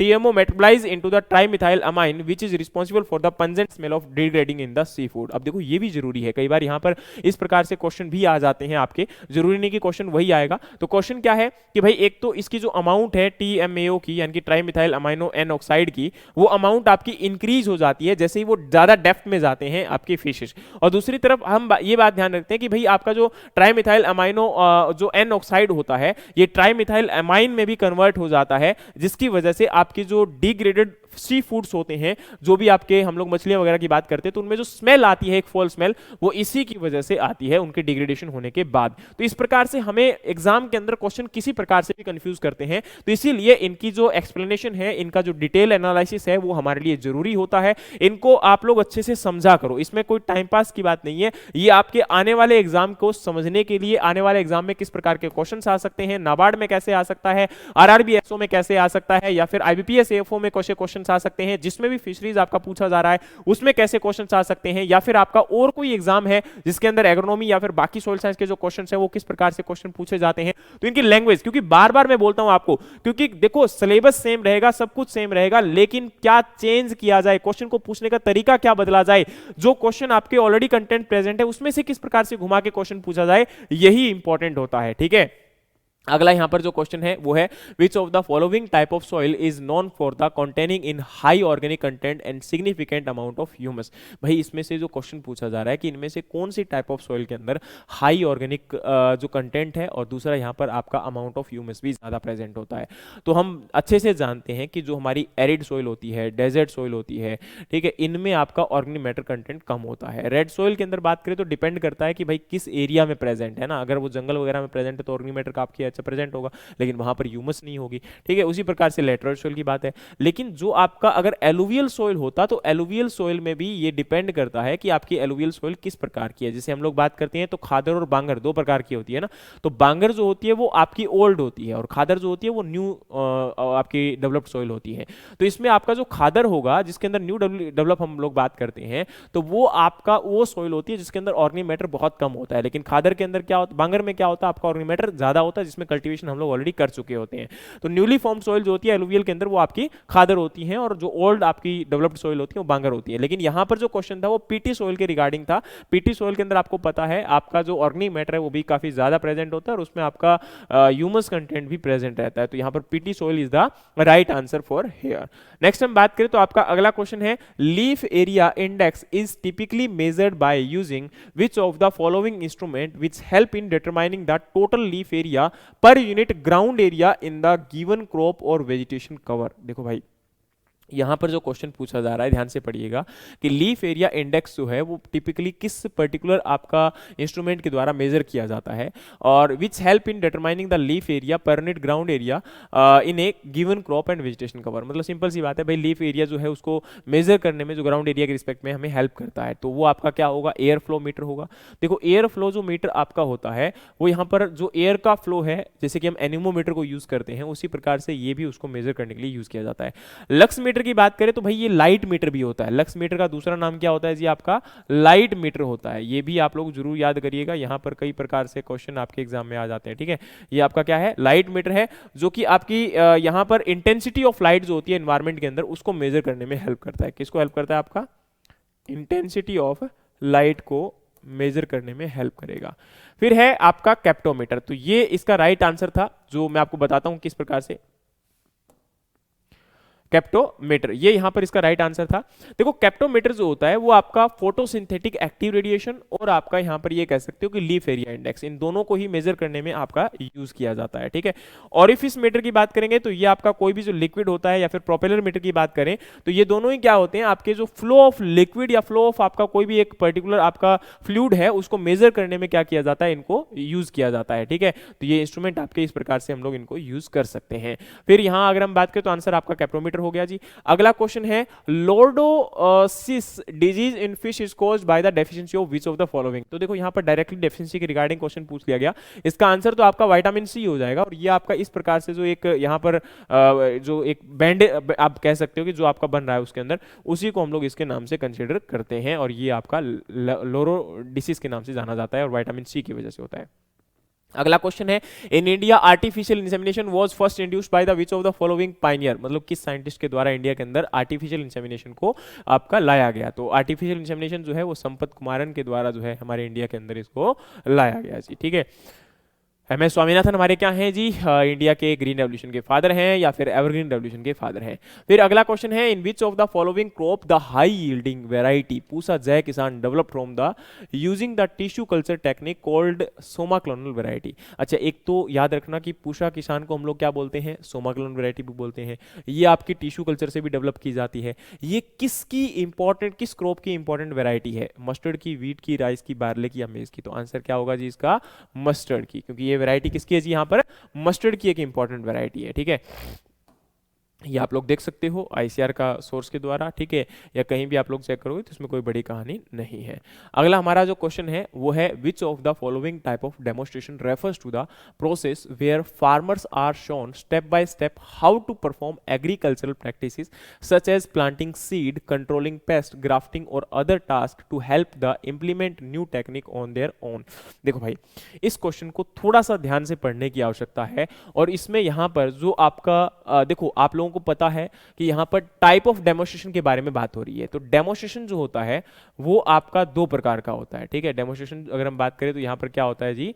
दो प्रकार का होता है। एक होता है मेथड डेमोन्स्ट्रेशन, एक होता है जी आपका रिजल्ट डेमोन्स्ट्रेशन, ठीक है। क्या होता है इसमें, कहानी को समझने की कोशिश करते हैं। इसका आंसर तो बिल्कुल आप लोगों को पता है, मेथड डेमोन्स्ट्रेशन होगा ये आपका था। तो लेकिन इसके अंदर मैं आपको समझाता हूं। देखो डेमोन्स्ट्रेशन को मैंने क्या बोला कि डेमोन्स्ट्रेशन कोई भी एक ऐसी प्रोसेस होती है जिसके अंदर हम कोई भी चीज को करके दिखाते हैं। जैसे सिंपल सी बात है कि भाई मैं आपको बोलूं कि जैसे फॉर एग्जांपल हाँ, मान के चलो कि आप अपने दादाजी को सिखा रहे हो कि भाई मोबाइल को चलाना कैसे है। तो आपने बोला कि जी इसको ऊपर करेंगे तो इससे क्या होगा? आपका लॉक ओपन हो जाएगा, ठीक है। फिर उसके बाद आपने बोला कि भाई इस प्रकार से ये पैटर्न आप लोग लगाओगे तो ये आपका लॉक ओपन हो जाएगा, ठीक है। उसके बाद आपने बताया कि भाई इस प्रकार से हम इसके अंदर अगर हम मोबाइल को डायल करेंगे तो यहाँ से आपका निकल जाएगा। तो हमने उनको करके दिखा दिया कोई भी चीज, ठीक है। तो हम लोग क्या करते हैं कि इसके अंदर भी डेमोन्स्ट्रेशन जो होते हैं वो दो प्रकार के होते हैं। एक आपका होता है रिजल्ट डेमोन्स्ट्रेशन और एक होता है मेथड डेमोन्स्ट्रेशन। दोनों में फर्क क्या है ये बहुत जरूरी है। तो देखो यहां पर इनको वन बाय वन पढ़ने की कोशिश करना, मैं आपको समझाने की कोशिश करता हूं, शायद आप लोगों को समझ में आ जाएगा। देखो method demonstration basically shows farmer how to do something. आपका मेथड डेमोन्स्ट्रेशन क्या होता है कि ये आपका एक प्रकार से फार्मर को करके दिखाने का तरीका है कि किसी भी चीज को कैसे किया जाता है। दूसरा है, in the method demonstration the farmer is shown step by step how for example to plant seed in line, to use a mechanical duster to control insect, to मतलब सिंपल सी बात है कि भाई आपका to topping in the tobacco, मतलब कोई भी काम कैसे करना है भाई, स्प्रे कैसे करनी है, सीड को कैसे प्लेस करना है, टॉपिंग कैसे करना है ना, इमस्कुलेशन कैसे करना है। तो फार्मर को ये बताने का जो तरीका है वो हमारा किस में जाता है? डेमोन्स्ट्रेशन में जाता है। The main advantage of method demonstration is that extension agent can explain simple farming skill to large number of people, thus increasing the impact of his extension work. मतलब ये फार्मर के फील्ड पे ही किया जाता है। और इसमें क्या होता है कि एक्सटेंशन वर्कर उनको करा के दिखाता है उनके फील्ड पे कि भाई इस प्रकार से किया जाता है। रिजल्ट डेमोन्स्ट्रेशन में फार्मर खुद करता है, परफॉर्म करके देखता है, और वो भी एक्सटेंशन वर्कर की सुपरविजन में। लेकिन यहां पर एक्सटेंशन वर्कर खुद भी उसमें इन्वॉल्व होता है। More ever as farmer are able to participate there are greater chance they will benefit from the demonstration that then it if they were passively hearing in the lecture. मतलब अगर वो properly उस lecture को ध्यान से सुनते हैं, उसको देखते हैं, तो ऑब्वियस सी बात है बहुत कुछ सीखते हैं। लेकिन इसकी लिमिटेशन ये है कि ज्यादा नंबर ऑफ फार्मर होने के कारण कई बार बेनिफिट नहीं हो पाता, कुछ एक फार्मर को फायदा मिलता है, कुछ को नहीं मिलता। Agent must be conscious that the demonstration in learning experience and prepare the event accordingly. मतलब ये सिंपल सी बात ये बताई गई, भाई उसको अच्छे से तैयार करना चाहिए, अच्छे से उनको डिलीवर करना चाहिए, ठीक है। फिर हम बात कर रहे हैं रिजल्ट डेमोस्ट्रेशन की। अब ये रिजल्ट डेमोस्ट्रेशन जो है यहां पर क्या बोला गया, the main purpose of result demonstration is to show local farmer that particular new recommendation is practicable under local condition. मतलब भाई कोई नई रिकमेंडेशन अगर आई है तो उसको लोकल कंडीशन पे हम लोग परफॉर्म करके देख सकते हैं कि नहीं देख सकते। Comparison is the important element in the result demonstration. यहां पर क्या है कि कंपैरिजन जो होता है ना वो एक बहुत इंपॉर्टेंट होता है रिजल्ट डेमोस्ट्रेशन के अंदर। इसमें क्या होता है, जैसे फॉर एग्जांपल आपका एक पुअर सिलेक्टेड सीड है और एक आपका बेटर सीड है। एक आपका हम लोग फर्टिलाइजर को यूज करते हैं, एक फर्टिलाइजर को यूज नहीं करते हैं। एक हम लोग कंपोस्ट और बिना कंपोस्ट के हम लोग जो कल्टीवेशन करते हैं, तो क्या फर्क आएगा, डिफरेंस क्या आएगा। तो वो डिफरेंस को हम लोग यहां पर एक प्रकार से ये कह सकते हो कि कोई भी जो वैल्यू है उसको आपको फाइंड आउट करके एक रिजल्ट आपके सामने रखते हैं, जिससे हमें पता चलता है कि भाई ये चीज आपकी सही है या गलत है। मतलब seeing in believing is an age old expression. मतलब सिंपल सी बात है भाई, करके देखना, ठीक है। मतलब आप लोग खुद जब आंखों के सामने होते हुए किसी चीज को देखते हो तब हमें भरोसा होता है। मान के चलो कोई किसान को ये बोल दे कि भाई ये वैरायटी 20 क्विंटल प्रोडक्शन करेगी, तो भाई अब ऑब्वियस सी बात है करके दिखाया जाए तभी पॉसिबल है। तो फार्मर को वो वैरायटी दे दी गई, अब फार्मर अपने खेत में उगाएगा, जो भी प्रैक्टिस है वो करेगा और लास्ट में प्रोडक्शन या यील्ड को मेजर करेगा। अगर वो 19.22 या 19.5 क्विंटल भी या 19 क्विंटल भी आ जाती है तो फार्मर लगभग मान लेगा कि भाई चलो 20 क्विंटल हो रही है, पहले वाली वैरायटी 17-18 पे रह जाती थी, ठीक है। तो ये होता है until a farmer has actually seen the result of, for example, the application of a fertilizer, he will not convinced by the agent recommendation। मतलब वो फार्मर एजेंट की रिकमेंडेशन से खुश नहीं होगा, वो करके देखेगा तब वो खुश होगा। by showing tangible result of a new practice recommended by the extension service, the agent can help to create confidence among the farmer and can great encourage them to try to practice themselves। मतलब खुद जब करके देखता है। तो यहां पर आपका रिजल्ट डेमोस्ट्रेशन जो है वो एक आइडियल वे है फार्मर को किसी भी नई या फिर जो आपकी ट्रेडिशनल प्रैक्टिसेस है उनके बारे में बताने के। और इसमें यहाँ पर फार्मर खुद को कॉन्फिडेंस में आ जाता है, ठीक है, ताकि वो जो साइंटिफिक मेथड्स होते हैं उनको करके देखता है, उनको परफॉर्म करके देखेगा। Proof of the value of new practice, कोई भी नई वैल्यू हम लोग रिप्रेजेंट करते हैं, यील्ड रिप्रेजेंट करते हैं या कोई भी चीज़ है ना, तो उसको वो खुद देखेगा, एनालाइज करेगा, पता चलेगा उसको। लिमिटेशन ये है कि भाई इसमें लंबा टाइम लग जाता है, काफ़ी लंबे टाइम के बाद इसका रिजल्ट देखने को मिलता है। ऐसे नहीं कि आपने आज डाला और कल रिजल्ट आ जाएगा, नहीं। वो हम लोग नॉर्मली हो सकता है कि पेस्टिसाइड वगैरह में देख लें, लेकिन अगर जो कल्टीवेशन प्रैक्टिसेस होती हैं उनका रिजल्ट आपका काफी टाइम के बाद आता है, ठीक है।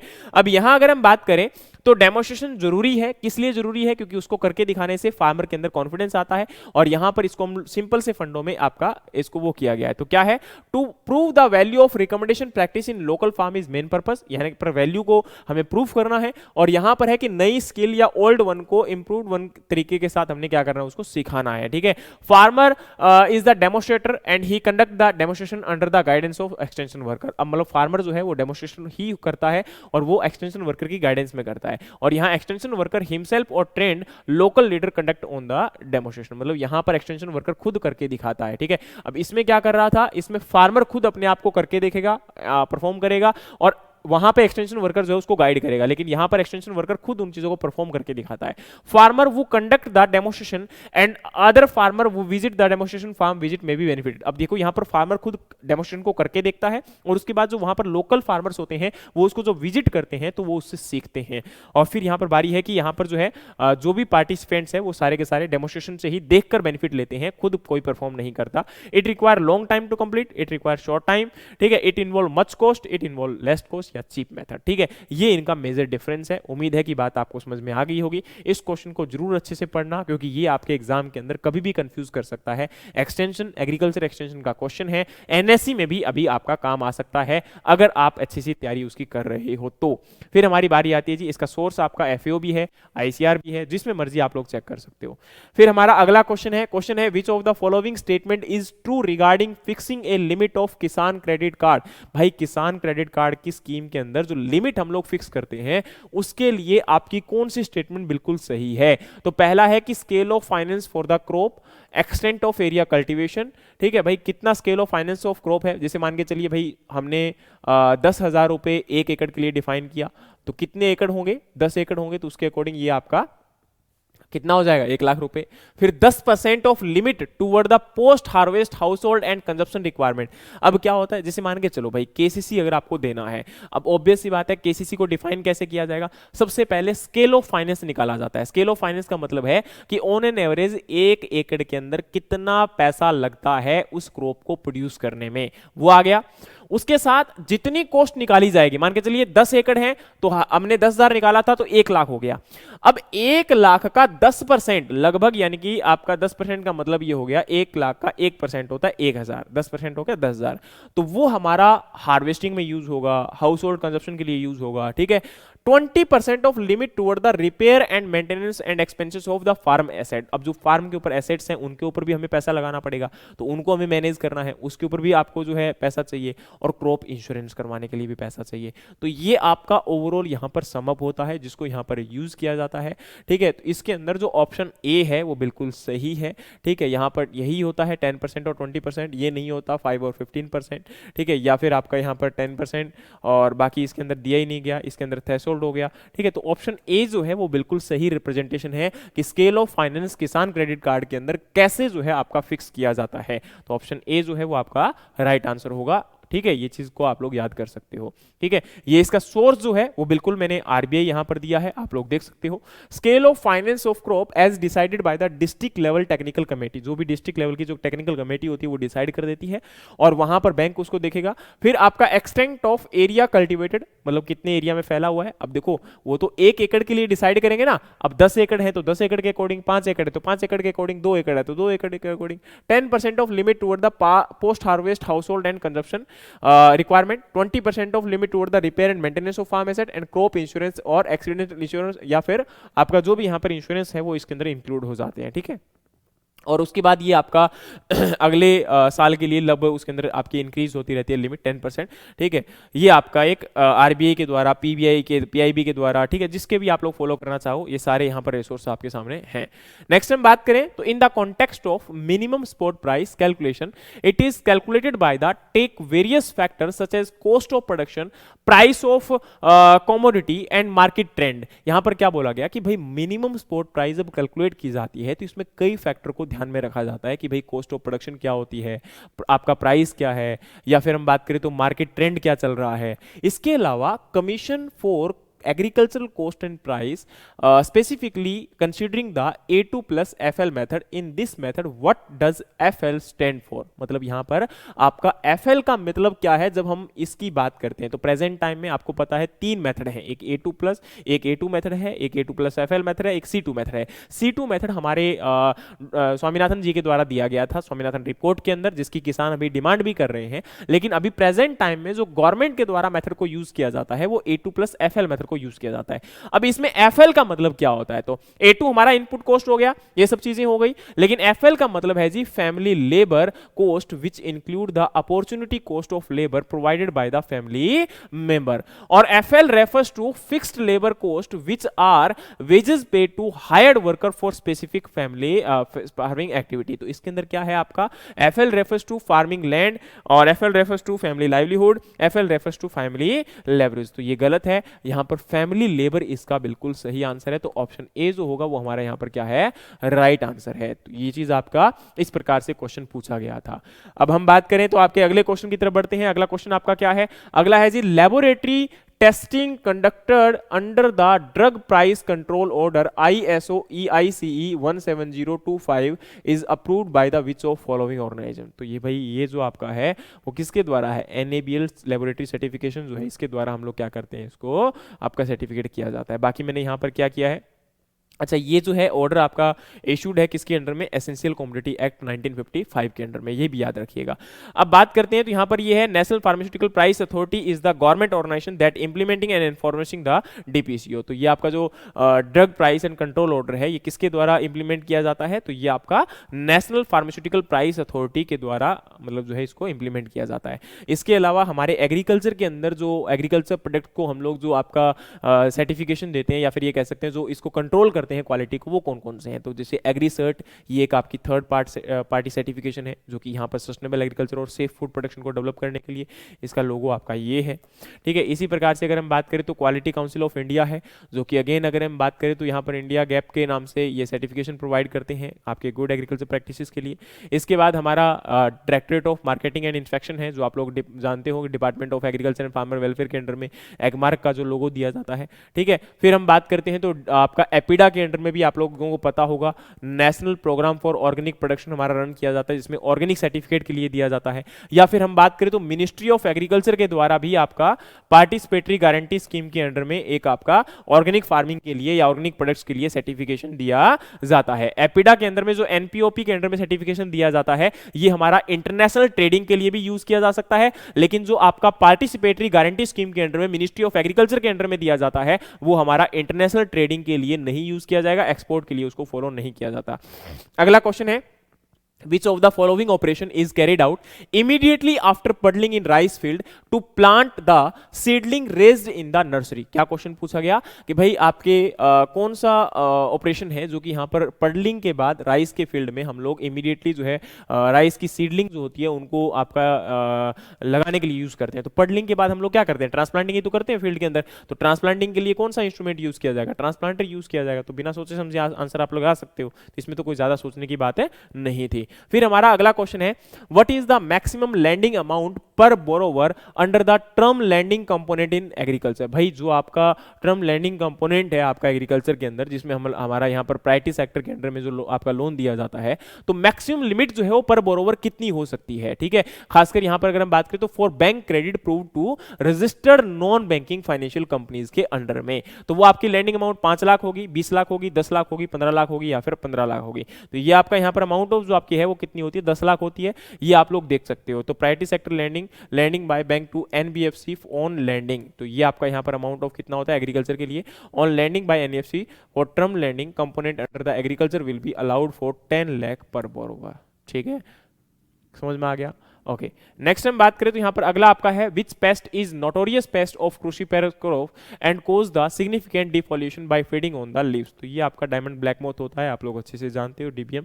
ठीक है, इसमें तो कोई दिक्कत वाली बात नहीं है। ठीक है, ये तो देखो सिम्टम्स के आधार पर कई बार डायरेक्ट क्वेश्चन होते हैं तो ये इजी क्वेश्चन का पार्ट है। ठीक है, अब आप इसमें ये नहीं कह सकते हो कि भाई 10 क्वेश्चन भी आपके इजी नहीं आएंगे, 10-15 क्वेश्चन तो इजी आएंगे, हर एग्जाम में आते हैं, मैंने बार बार आपको बोला है। अगला हमारा क्वेश्चन है which of the following refers to specialised underground stem that contains the node and internode produce the scaly leaves and initiate the growth of leaves either underground or on the ground. भाई इसमें simple सा फंडा क्या है कि आपका question पूछा जा रहा है कि एक स्पेशलाइज्ड अंडरग्राउंड स्टेम है, तो देखो आपका ऑफशूट हो गया या राइजोम हो गया या फिर सकर्स हो गए, ट्यूबर्स हो गया, ठीक है, रनर्स हो गया, ये हम लोग इनको सभी को एक मॉडिफाइड स्टेम की फॉर्म में देखते हैं। और जब भी हम ट्यूबर की बात करते हैं तो ट्यूबर पे केवल आइज प्रेजेंट होती है, इस पे जो स्केली लीव्स होते हैं वो कभी भी प्रेजेंट नहीं होते। उसी प्रकार से रनर्स पे भी ये स्केली लीव्स के जो है पार्ट आपको देखने को नहीं मिलेंगे।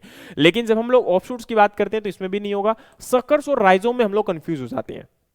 तो सक्कर्स तो आप लोग ये देखो इसमें ये होता है, ठीक है, तो यहां पर इसका अगर आप लोग बनाना में देखते हो तो इसके साइड में और भी सक्कर्स जो प्रोड्यूस होते हैं तो उसमें ऐसा कुछ नहीं होता है। बर्ड्स और ये जो आपकी स्केली लीव्स जिनकी हम बात कर रहे हैं वो आपको ऑब्जर्व करने को नहीं मिलेगा। लेकिन यहां अगर हम देखेंगे जैसे आपका राइजोम जो होता है जिसके अंदर हम लोग टर्मरिक की बात करते हैं या फिर हमारा जिंजर की बात करते हैं, तो इनमें आपके ये स्केली लीव्स जो होते हैं वो डेवलप भी होते हैं और ये बाहर की ओर आउटग्रोथ भी करते हैं इनकी, ठीक है। और इसी से यहां पर इन बर्ड्स से क्या होता है, आपका नई जो है इमर्जेंट आपको देखने को मिलती है, नई ग्रोथ देखने को मिलती है। तो इसलिए हम इसको पर क्या बोलते हैं जी, आपका इसका राइट आंसर जो होगा वो आपका बिल्कुल सही होगा, राइजोम। ठीक है, ये याद रखिएगा। अब हम बात करते हैं तो इसका आंसर आपको यहां पर अगेन मिल जाएगा, इसको आप लोग देखिएगा आईसीआर और एफएओ है ना, एनएचबी, इनको ही हमने ज्यादातर सोर्स के फॉर्म में फॉलो किया है, मैं बार बार आपको बता रहा हूं। फिर आपका है triploid plant are developed from the which of the following tissues or structure. Triploid plant जो है वो आपका किस स्ट्रक्चर से यहाँ पर डेवलप किया जा सकता है, एंथर से, पोलन से, मेरिस्टेम से, या एंडोस्पर्म से, या फिर एम्ब्रियो से। देखो एम्ब्रियो हो गया, मेरिस्टेम हो गया, पोलन हो गया, एंथर हो गया, सब क्या होते हैं, डिप्लॉइड होते हैं। लेकिन एंडोस्पर्म एक ऐसा पोर्शन होता है जो ट्रिप्लॉइड इन नेचर होता है। ये हमारे सीड के अंदर दो पोर्शन प्रेजेंट होते हैं, आपको पता है, दो पार्ट होते हैं, एक आपका एंडोस्पर्म होता है, एक एम्ब्रियो होता है। एंडोस्पर्म हमेशा ट्रिप्लॉइड इन नेचर होता है, ठीक है। तो इसी से हमारा क्या होगा, एक ट्रिप्लॉइड स्ट्रक्चर जो है डेवलप कर सकते हैं। तो endosperm culture a novel method for the triploid plant protection, ठीक है। फिर हम बात करें तो नेक्स्ट है the correct ratio of stem borer to predator in rice crop. देखो स्टेम बोरर टू प्रीडेटर, अब आपको पता है जैसे फॉर एग्जांपल हम लोग कुछ प्रीडेटर को यूज करते हैं, कुछ पेस्टोइड को यूज करते हैं आपके डिफरेंट इंसेक्ट या फिर पेस्ट को कंट्रोल करने के लिए। तो आप लोगों को एक बात की पता होगा कि जैसे फॉर एग्जांपल एक आपका यहां पर अगर प्रीडेटर है तो वो आपका कम से कम 10 15 या 20 या 2 4 को क्या कर सकता है, कंट्रोल कर सकता है, ठीक है। तो प्रीडेटर की जो आपकी नंबर ऑफ संख्या होती है वो कम भी होती है, ज्यादा भी हो सकती है, डिपेंड करता है, ठीक है। लेकिन ज्यादातर ये कम होती है और आपके जो नंबर ऑफ यहाँ पर जो आपके होस्ट होते हैं वो ज्यादा होते हैं, मतलब नंबर ऑफ आपके जो इंसेक्ट्स होंगे, पेस्ट होंगे वो ज्यादा होंगे, ठीक है। तो इसी प्रकार से यहां अगर हम बात करें तो राइस के अंदर जो आपका स्पाइडर और स्टेम बोरर का रेशियो है वो कितना होना चाहिए, तो इसको लेकर काफी कंफ्यूजन थी। मैं आपको दिखाता हूं, आप लोग इसको देखिएगा। यहां पर जो है सबसे बड़ी बात यह है कि जैसे वोल्फ स्पाइडर है या लिनिक्स स्पाइडर है, जंपिंग स्पाइडर है, ड्वार्फ स्पाइडर है, या फिर आपका लॉन्गजू स्पाइडर है, इन सब के अंदर इसमें आपका रेशियो है 15:1, लिनिक्स के अंदर है 2:1, जंपिंग के अंदर है 8:1, ड्वार्फ स्पाइडर के अंदर है 4:1 और लॉन्गजार्ड स्पाइडर के अंदर है 2:1, ठीक है। तो यहां अगर हम बात करें तो आपका एक एग्जैक्ट, जैसे हम लोग इसकी बात करते हैं तो ये एक हम लोग मान सकते हैं ये हो सकता है, ठीक है। तो इसको आप लोग, मेरे को लगता है यही एक एग्जैक्टली होगा जो यहां पर क्वेश्चन पूछा गया था मेनली, ठीक है। तो इसके अकॉर्डिंग आप लोगों को मैं आपको एक वो बता दिया कि भाई इस प्रकार से, क्योंकि इसमें आप लोग बाकियों के लिए भी याद कर सकते हो वैसे तो, ठीक है, कि भाई किस प्रकार से रेशियो हो सकता है ना। और बाकी अगर आपको कोई और चीज लगे कहीं भी, क्योंकि इसको मैंने बहुत अच्छे से कुछ लोगों के साथ डिस्कशन भी किया, क्योंकि वेल मेंटेन फॉर्म में कहीं भी एक सिंगल नहीं दिया जाता है, ये इसी प्रकार से आता है ज्यादातर, ठीक है। तो इसलिए इसको बोलना थोड़ा सा कंफ्यूजन में है, लेकिन हाँ ज्यादातर हम लोग वोल्फ स्पाइडर को यूज कर सकते हैं। तो ये आपका 1:15 एक राइट आंसर हो सकता है। फिर आपका है button mushroom, a popular variety are harvest at the which stage, मतलब जो आपकी बटन मशरूम है एक पॉपुलर वेराइटी है जिसको किस स्टेज में हार्वेस्ट करना चाहिए।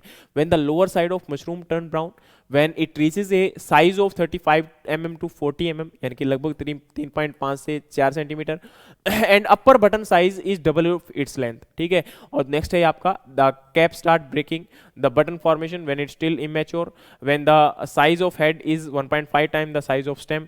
नहीं, ऐसा जरूरी नहीं है। यहां पर अगर हम बात करें तो आपका ये ऑप्शन बी सही है, जिसके अंदर 3.5 सेंटीमीटर से लेके 4 सेंटीमीटर या 35 mm से 40 mm तक हम इसको जब हो जाता है, और अपर बटन साइज जो है वो डबल ऑफ इट्स लेंथ आपका डेवलप हो जाता है। ये आपका सोर्स यहां पर अगर हम बात करें तो नेशनल हॉर्टिकल्चर बोर्ड है, इसके अकॉर्डिंग आप लोग देख सकते हो कि इसके अंदर साइज बिल्कुल सही बताया गया है। और ये आपका the first crop appear about 3 week after caging, ठीक है। तो ये मैंने लास्ट क्लास में भी आपको एक्सप्लेन किया था।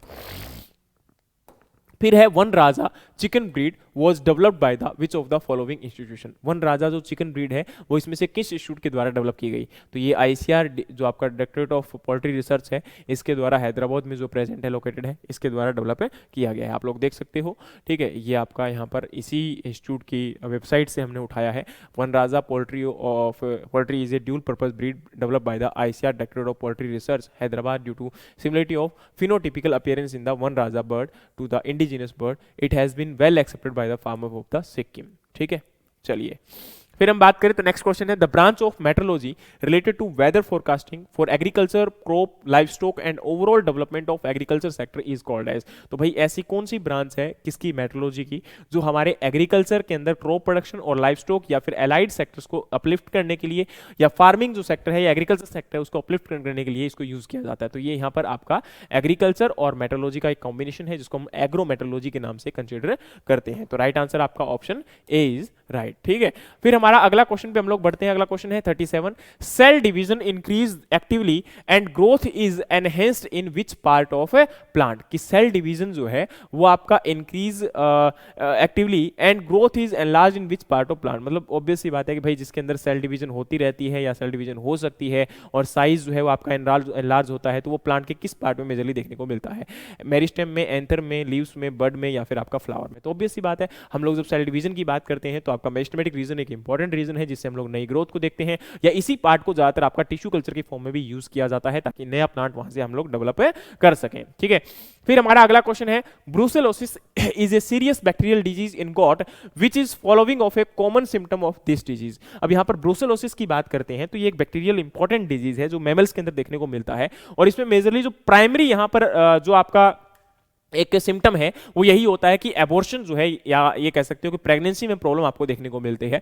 तो abortion in late pregnancy, increase in temperature, off feed, infertility and आपका जॉइंट स्वेलिंग। तो ये पहला ही ऑप्शन यहाँ पर बिल्कुल राइट जाएगा। बाकी of feed, high temperature and salivation, तो ये तो ज्यादातर एक आपके कॉमन सिम्टम्स होते हैं जो हर प्रकार की बीमारी में देखने को मिल जाते हैं। लेकिन यहाँ पर जो पिक्यूलियर सिम्टम्स की बात करेंगे तो ये आपका लेट प्रेगनेंसी जो है इसके अंदर, या फिर प्रेगनेंसी के अंदर जो डिले है आपका, या फिर प्रेगनेंसी जो यहाँ पर कंप्लीटली वो हो जाता है। Ulcer in mouth and body, vomiting ulcer and high temperature, swelling of order and change in milk. तो स्वेलिंग भी इसमें होता है, ये भी मैं आपको बता दूं कि इसके अंदर जो आपके अडर्स होते हैं वो भी स्वेलिंग देखने को मिल जाते हैं। ठीक है, तो यहाँ पर ऑप्शन ए सही है। आप लोग देख सकते हो जैसे गोट के अंदर यहाँ पर पूछा गया तो इनमें आपका स्वेलिंग देखने को मिलता है।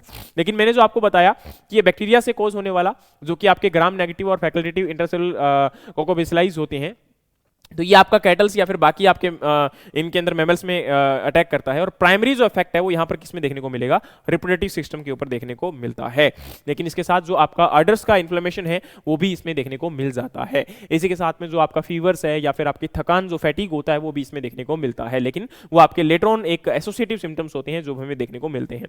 नेक्स्ट हम बात करें तो fig is susceptible to sunburn and scorching which is caused by the high sun exposure, how can this condition be control. अब यहाँ पर जो आपका फिग होता है वो, क्योंकि ऑब्वियस सी बात है इसकी अगर हम बात करें तो ट्रॉपिकल सॉरी टेम्परेट एरिया जो होते हैं जहां पर आपकी सनलाइट डायरेक्टली आती है बिना किसी इंटरफेरेंस के, जब रिलेटिव ह्यूमिडिटी बहुत कम प्रेजेंट होती है तो वो हाई एलिवेटेड एरिया के अंदर ये कंडीशन देखने को मिलती है। तो उस कंडीशन में क्या होता है कि आपके जो फ्रूट्स जो है वो ज्यादा एक्सपोज हो जाते हैं सनलाइट के अंदर, तो जिसकी वजह से यहाँ पर आपको ये कह सकते हो कि इसके अंदर सन एक्सपोजर ज्यादा होने की वजह से इसमें आपका जो है फ्रूट आपका सन बर्निंग उसमें देखने को मिलती है। तो इससे आपकी क्वालिटी खराब हो जाती है, यील्ड कम हो जाती है, प्रोडक्शन कम हो जाएगा। ठीक है, ओवरऑल आपका प्रॉफिट डिक्रीज हो जाएगा। तो इसके अंदर क्या होता है कि हम इसको कंट्रोल करने के लिए काफी जैसे इरिगेशन वगैरह को हम लोग कर सकते हैं, लेकिन इसके साथ साथ में आपका प्रॉपर जो कैनोपी और इसके लिए प्रूनिंग हम लोग मैनेज करते हैं। और साथ में अगर हम बात करें तो लाइम एप्लीकेशन, अब देखो या तो हम लोग लाइम एप्लीकेशन बोल सकते हैं या फिर यहां पर कई बार ये भी बोला जाता है कि इसके लिए हम लोग केओलिन या कैल्शियम कार्बोनेट का आपका एप्लीकेशन करते हैं। ठीक है, तो कैल्शियम कार्बोनेट से ही हमारा क्या होता है, लाइम का फॉर्मेशन होता है।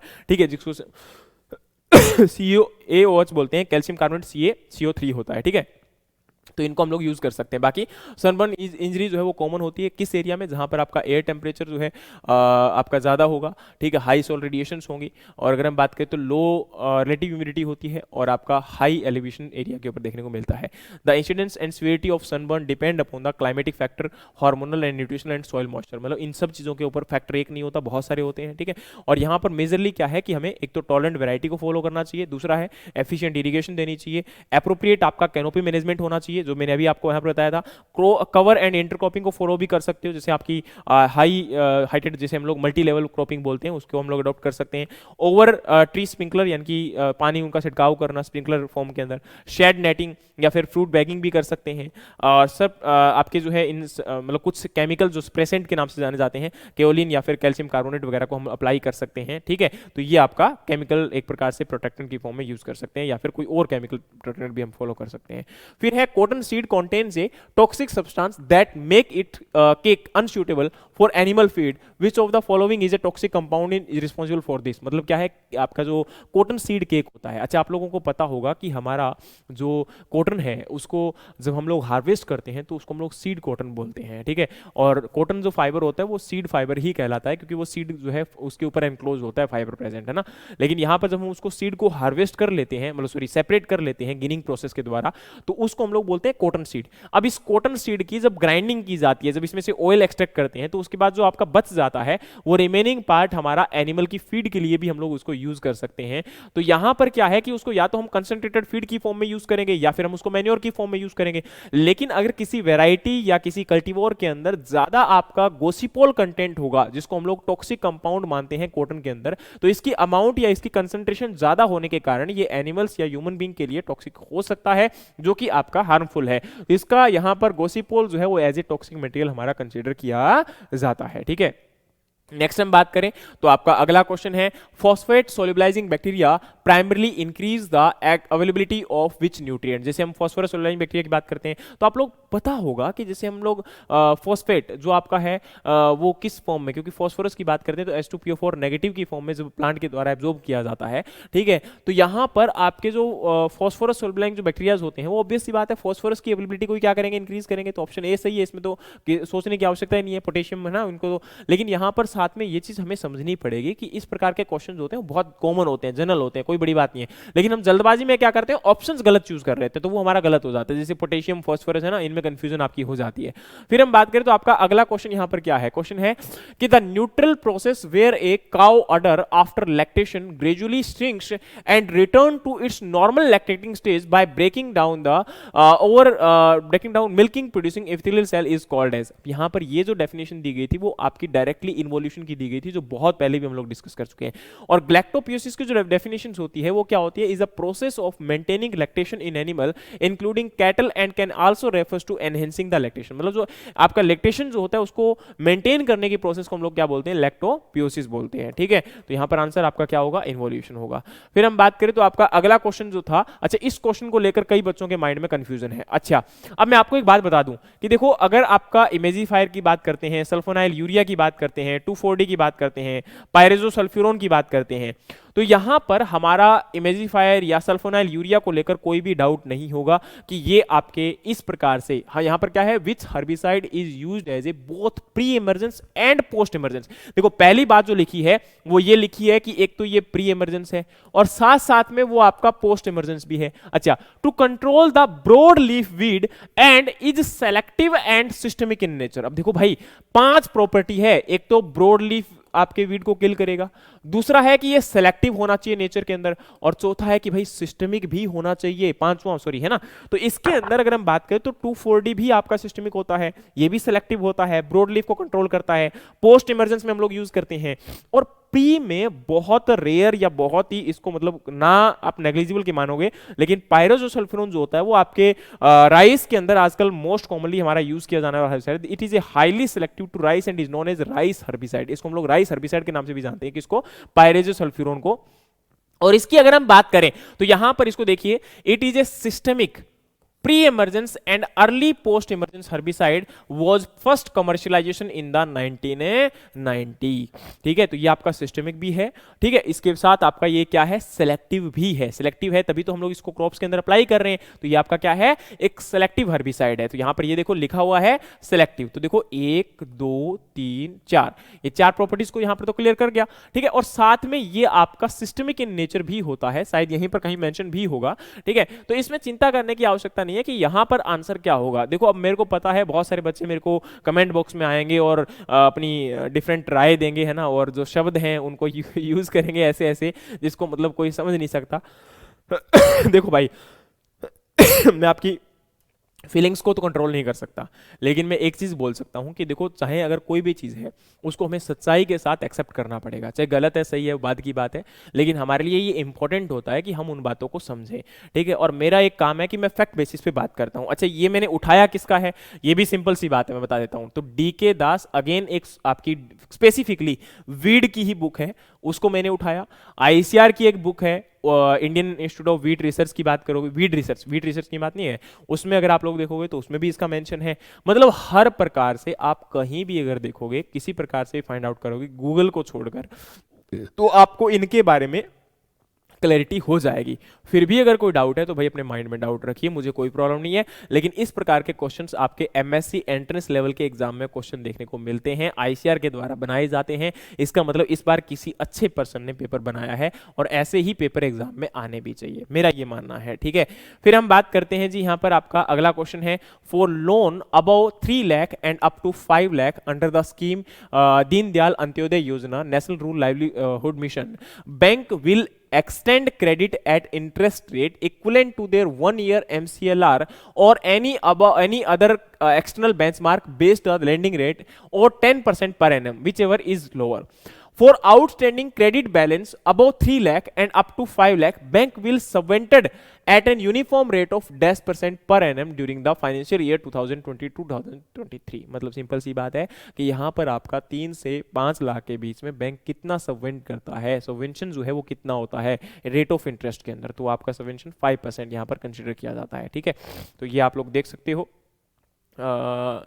इसके अंदर ये रहा आपका पूरा मेंशन किया गया है, आप लोग देख सकते हो। ठीक है, bank will subvented at the uniform rate of 5% per annum. ठीक है, तो ये आपका एग्जैक्टली ये आरबीआई की वेबसाइट से एग्जैक्टली उठाया गया, आप लोग इनको देख सकते हो।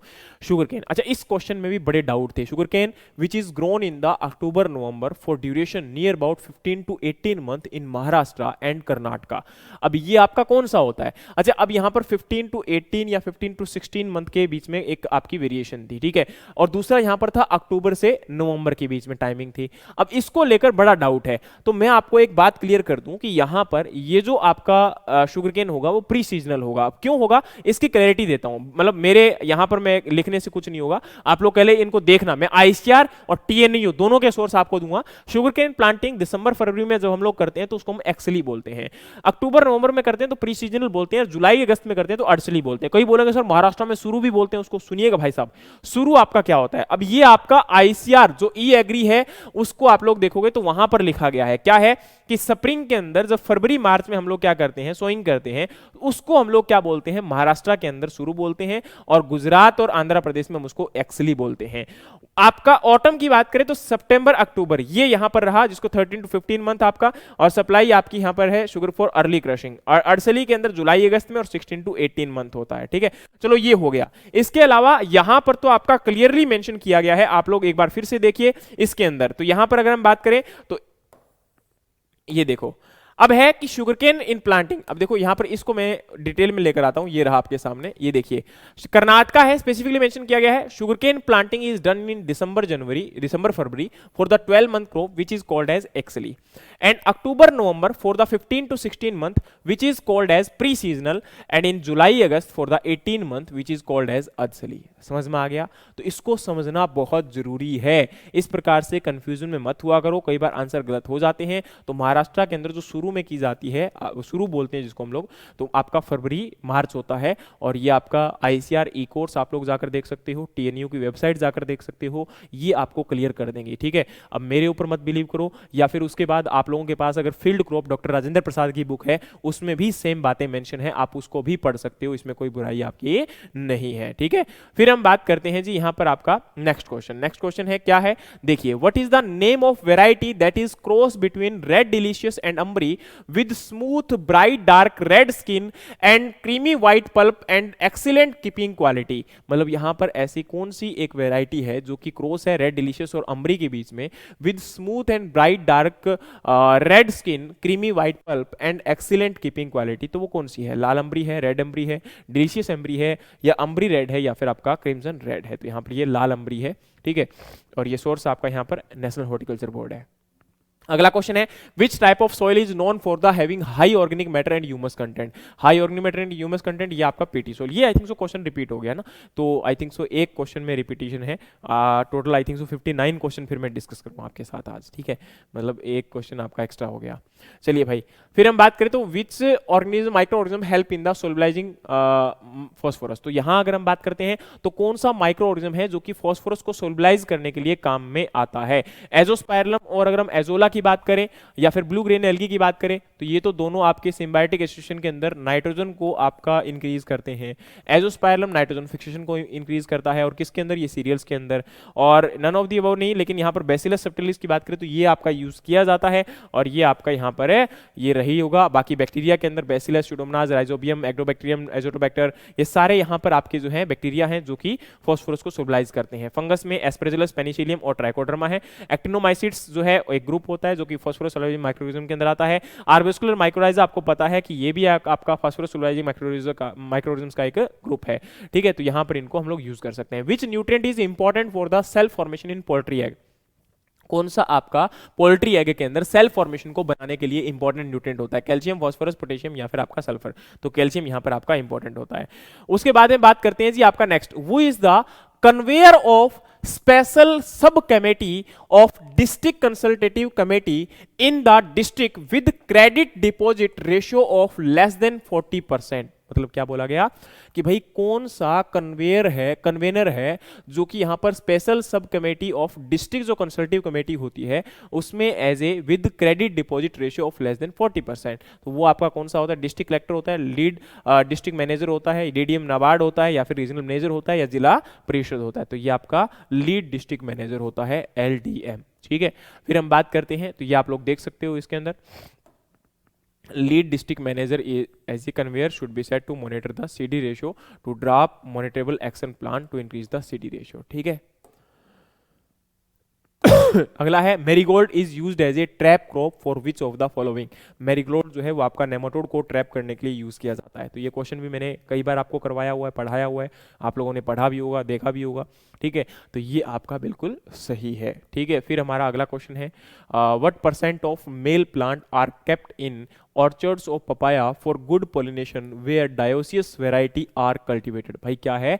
What percentage of male plant. भाई सिंपल सी बात बोली गई है, कितने परसेंट ऑफ मेल प्लांट हम लोग यहां पर ऑर्चर्ड्स के अंदर पपाया के फील्ड में मैनेज करते हैं ताकि गुड पॉलिनेशन हो सके।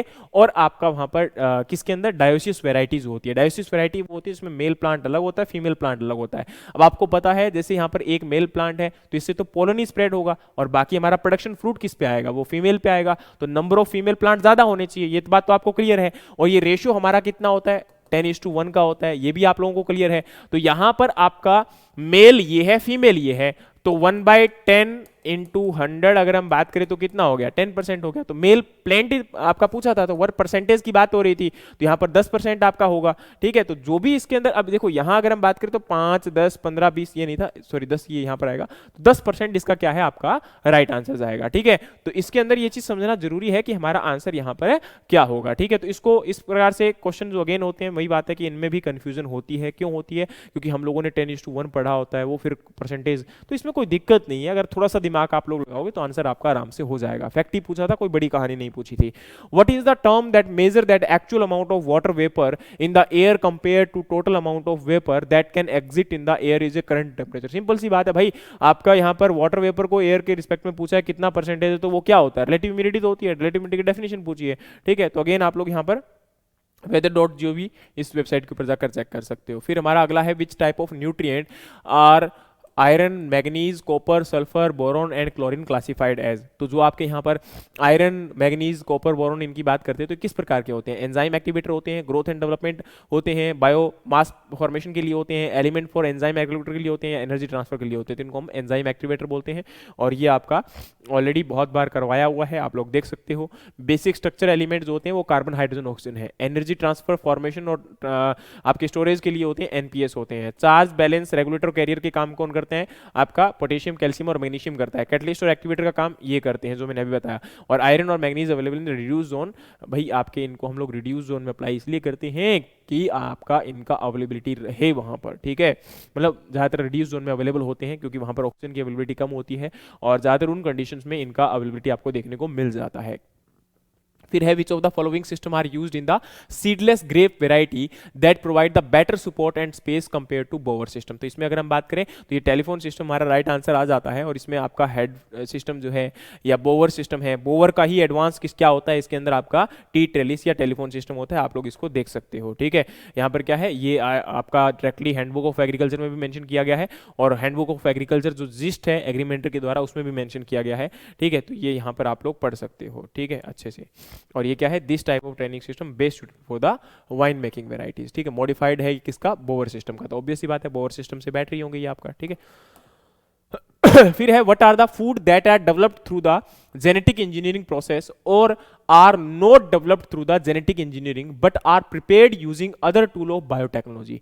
कि भाई इनमें से आपके कौन से फूड हैं जो कि यहाँ पर क्या है?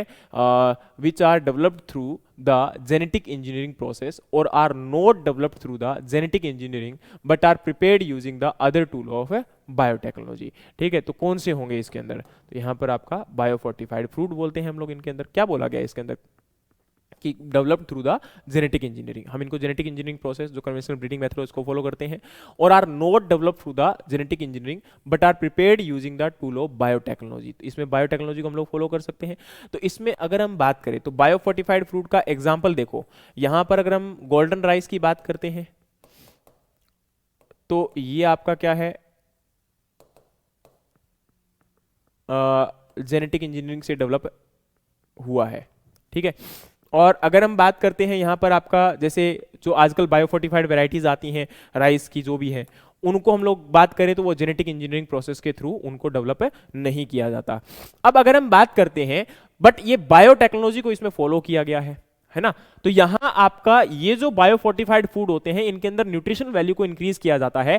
अब जेनेटिक इंजीनियरिंग अगर यूज होगी तो इसका मतलब ये आपकी जेनेटिक मॉडिफाइड क्रॉप हो चुकी है, और जेनेटिक मॉडिफाइड क्रॉप है तो हमारे इंडिया में अलाउड नहीं है, लेकिन बायोफोर्टिफाइड क्रॉप तो हमारे इंडिया में अलाउड होती है। तो ये आपकी जेनेटिक मॉडिफाइड हो भी सकती है, जेनेटिक मॉडिफाइड नहीं भी हो सकती, पर ये फूड होते हैं जिनके अंदर आपकी न्यूट्रिशन वैल्यू को इंक्रीज करने की बात नहीं लिखी, लेकिन इनको बायोटेक्नोलॉजी से बात लिखी है। तो ऑब्वियस सी बात है यहां पर आंसर क्या आएगा, आपका बायोफोर्टिफाइड फूड ही आएगा। तो इसके लिए आंसर आपका है क्या, बायोफोर्टिफाइड फूड, ठीक है जी। अगला है semen for the artificial insemination is stored at very freezing temperature of 196 degree Celsius, which component is used for storage. तो कौन सा कंपोनेंट यहां पर यूज किया जाता है, आपका लिक्विड नाइट्रोजन यूज किया जाता है, ठीक है जी। इसमें तो कोई सोचना है, क्रायो प्रिजर्वेशन भी इसको हम लोग बोलते हैं।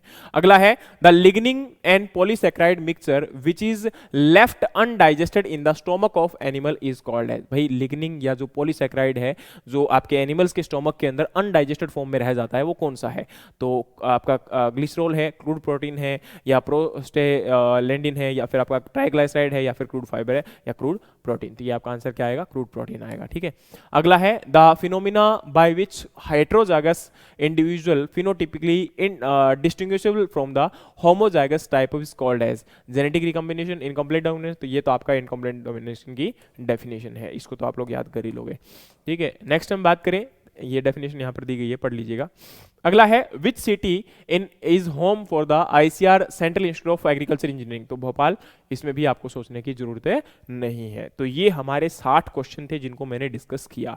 उम्मीद है कि आपको हेल्प करेगा, और मैंने अपनी तरफ से बेस्ट देने की कोशिश की है जितना भी टाइम लगा। और अगर आपको लगे कि भाई देखो हेल्पफुल है तो इसको अब लोगों के साथ, अपने दोस्तों के साथ बताओ, समझाओ उनको भी, है ना। और आप इसी प्रकार से अपने कंटेंट को इंप्रूव करने की कोशिश करो, अपने नॉलेज को इंप्रूव करने की कोशिश करो। हमारे साथ अगर आप लोग जुड़ना चाहते हो नए बैचेस को लेकर तो आप हमारे साथ जुड़ सकते हो। अब 1 जनवरी से नए बैचेस स्टार्ट हो रहे हैं ऑनलाइन के अंदर, तो आप उनको, जैसे फॉर एग्जांपल अगर हम बात करें तो आप हमारे साथ एनएससी टेस्ट सीरीज के लिए जुड़ सकते हो, CWC central warehouse corporation के लिए जुड़ सकते हो, एफसीए के लिए जुड़ सकते हो, या आपका एएफओ के लिए भी हमारे साथ आप लोग आ सकते हो। ओवरऑल कंप्लीट एग्रीकल्चर भी आप हमें फॉलो कर सकते हो। और यहां पर आपको हम लोग ऑथेंटिक सोर्सेज के साथ कोशिश करते हैं कि एक नॉलेजेबल कंटेंट आपको प्रोवाइड करवाएं, और जहां भी हम लोगों से मिस्टेक होती है हम लोग उसको रेक्टिफाई करने की भी कोशिश करते हैं टाइम टू टाइम। और बाकी आप हमारे इंस्टाग्राम टेलीग्राम पर हमें फॉलो कर सकते हो। इस पीडीएफ को आज आप शाम तक अवेलेबल हो जाएगी, तो आप उसको वहां पर भी देख सकते हो टेलीग्राम के ऊपर। इसी प्रकार के और भी नॉलेजेबल वीडियोस और ऑथेंटिक सोर्सेस और ऑथेंटिक कंटेंट के लिए एग्रीकल्चर के रिगार्डिंग हमारे चैनल को फॉलो कर लीजिएगा, और आप हमें ज्वाइन कर सकते हो पेड कोर्सेज के थ्रू भी। Thank you so much, have a great day, जय हिंद, जय भारत।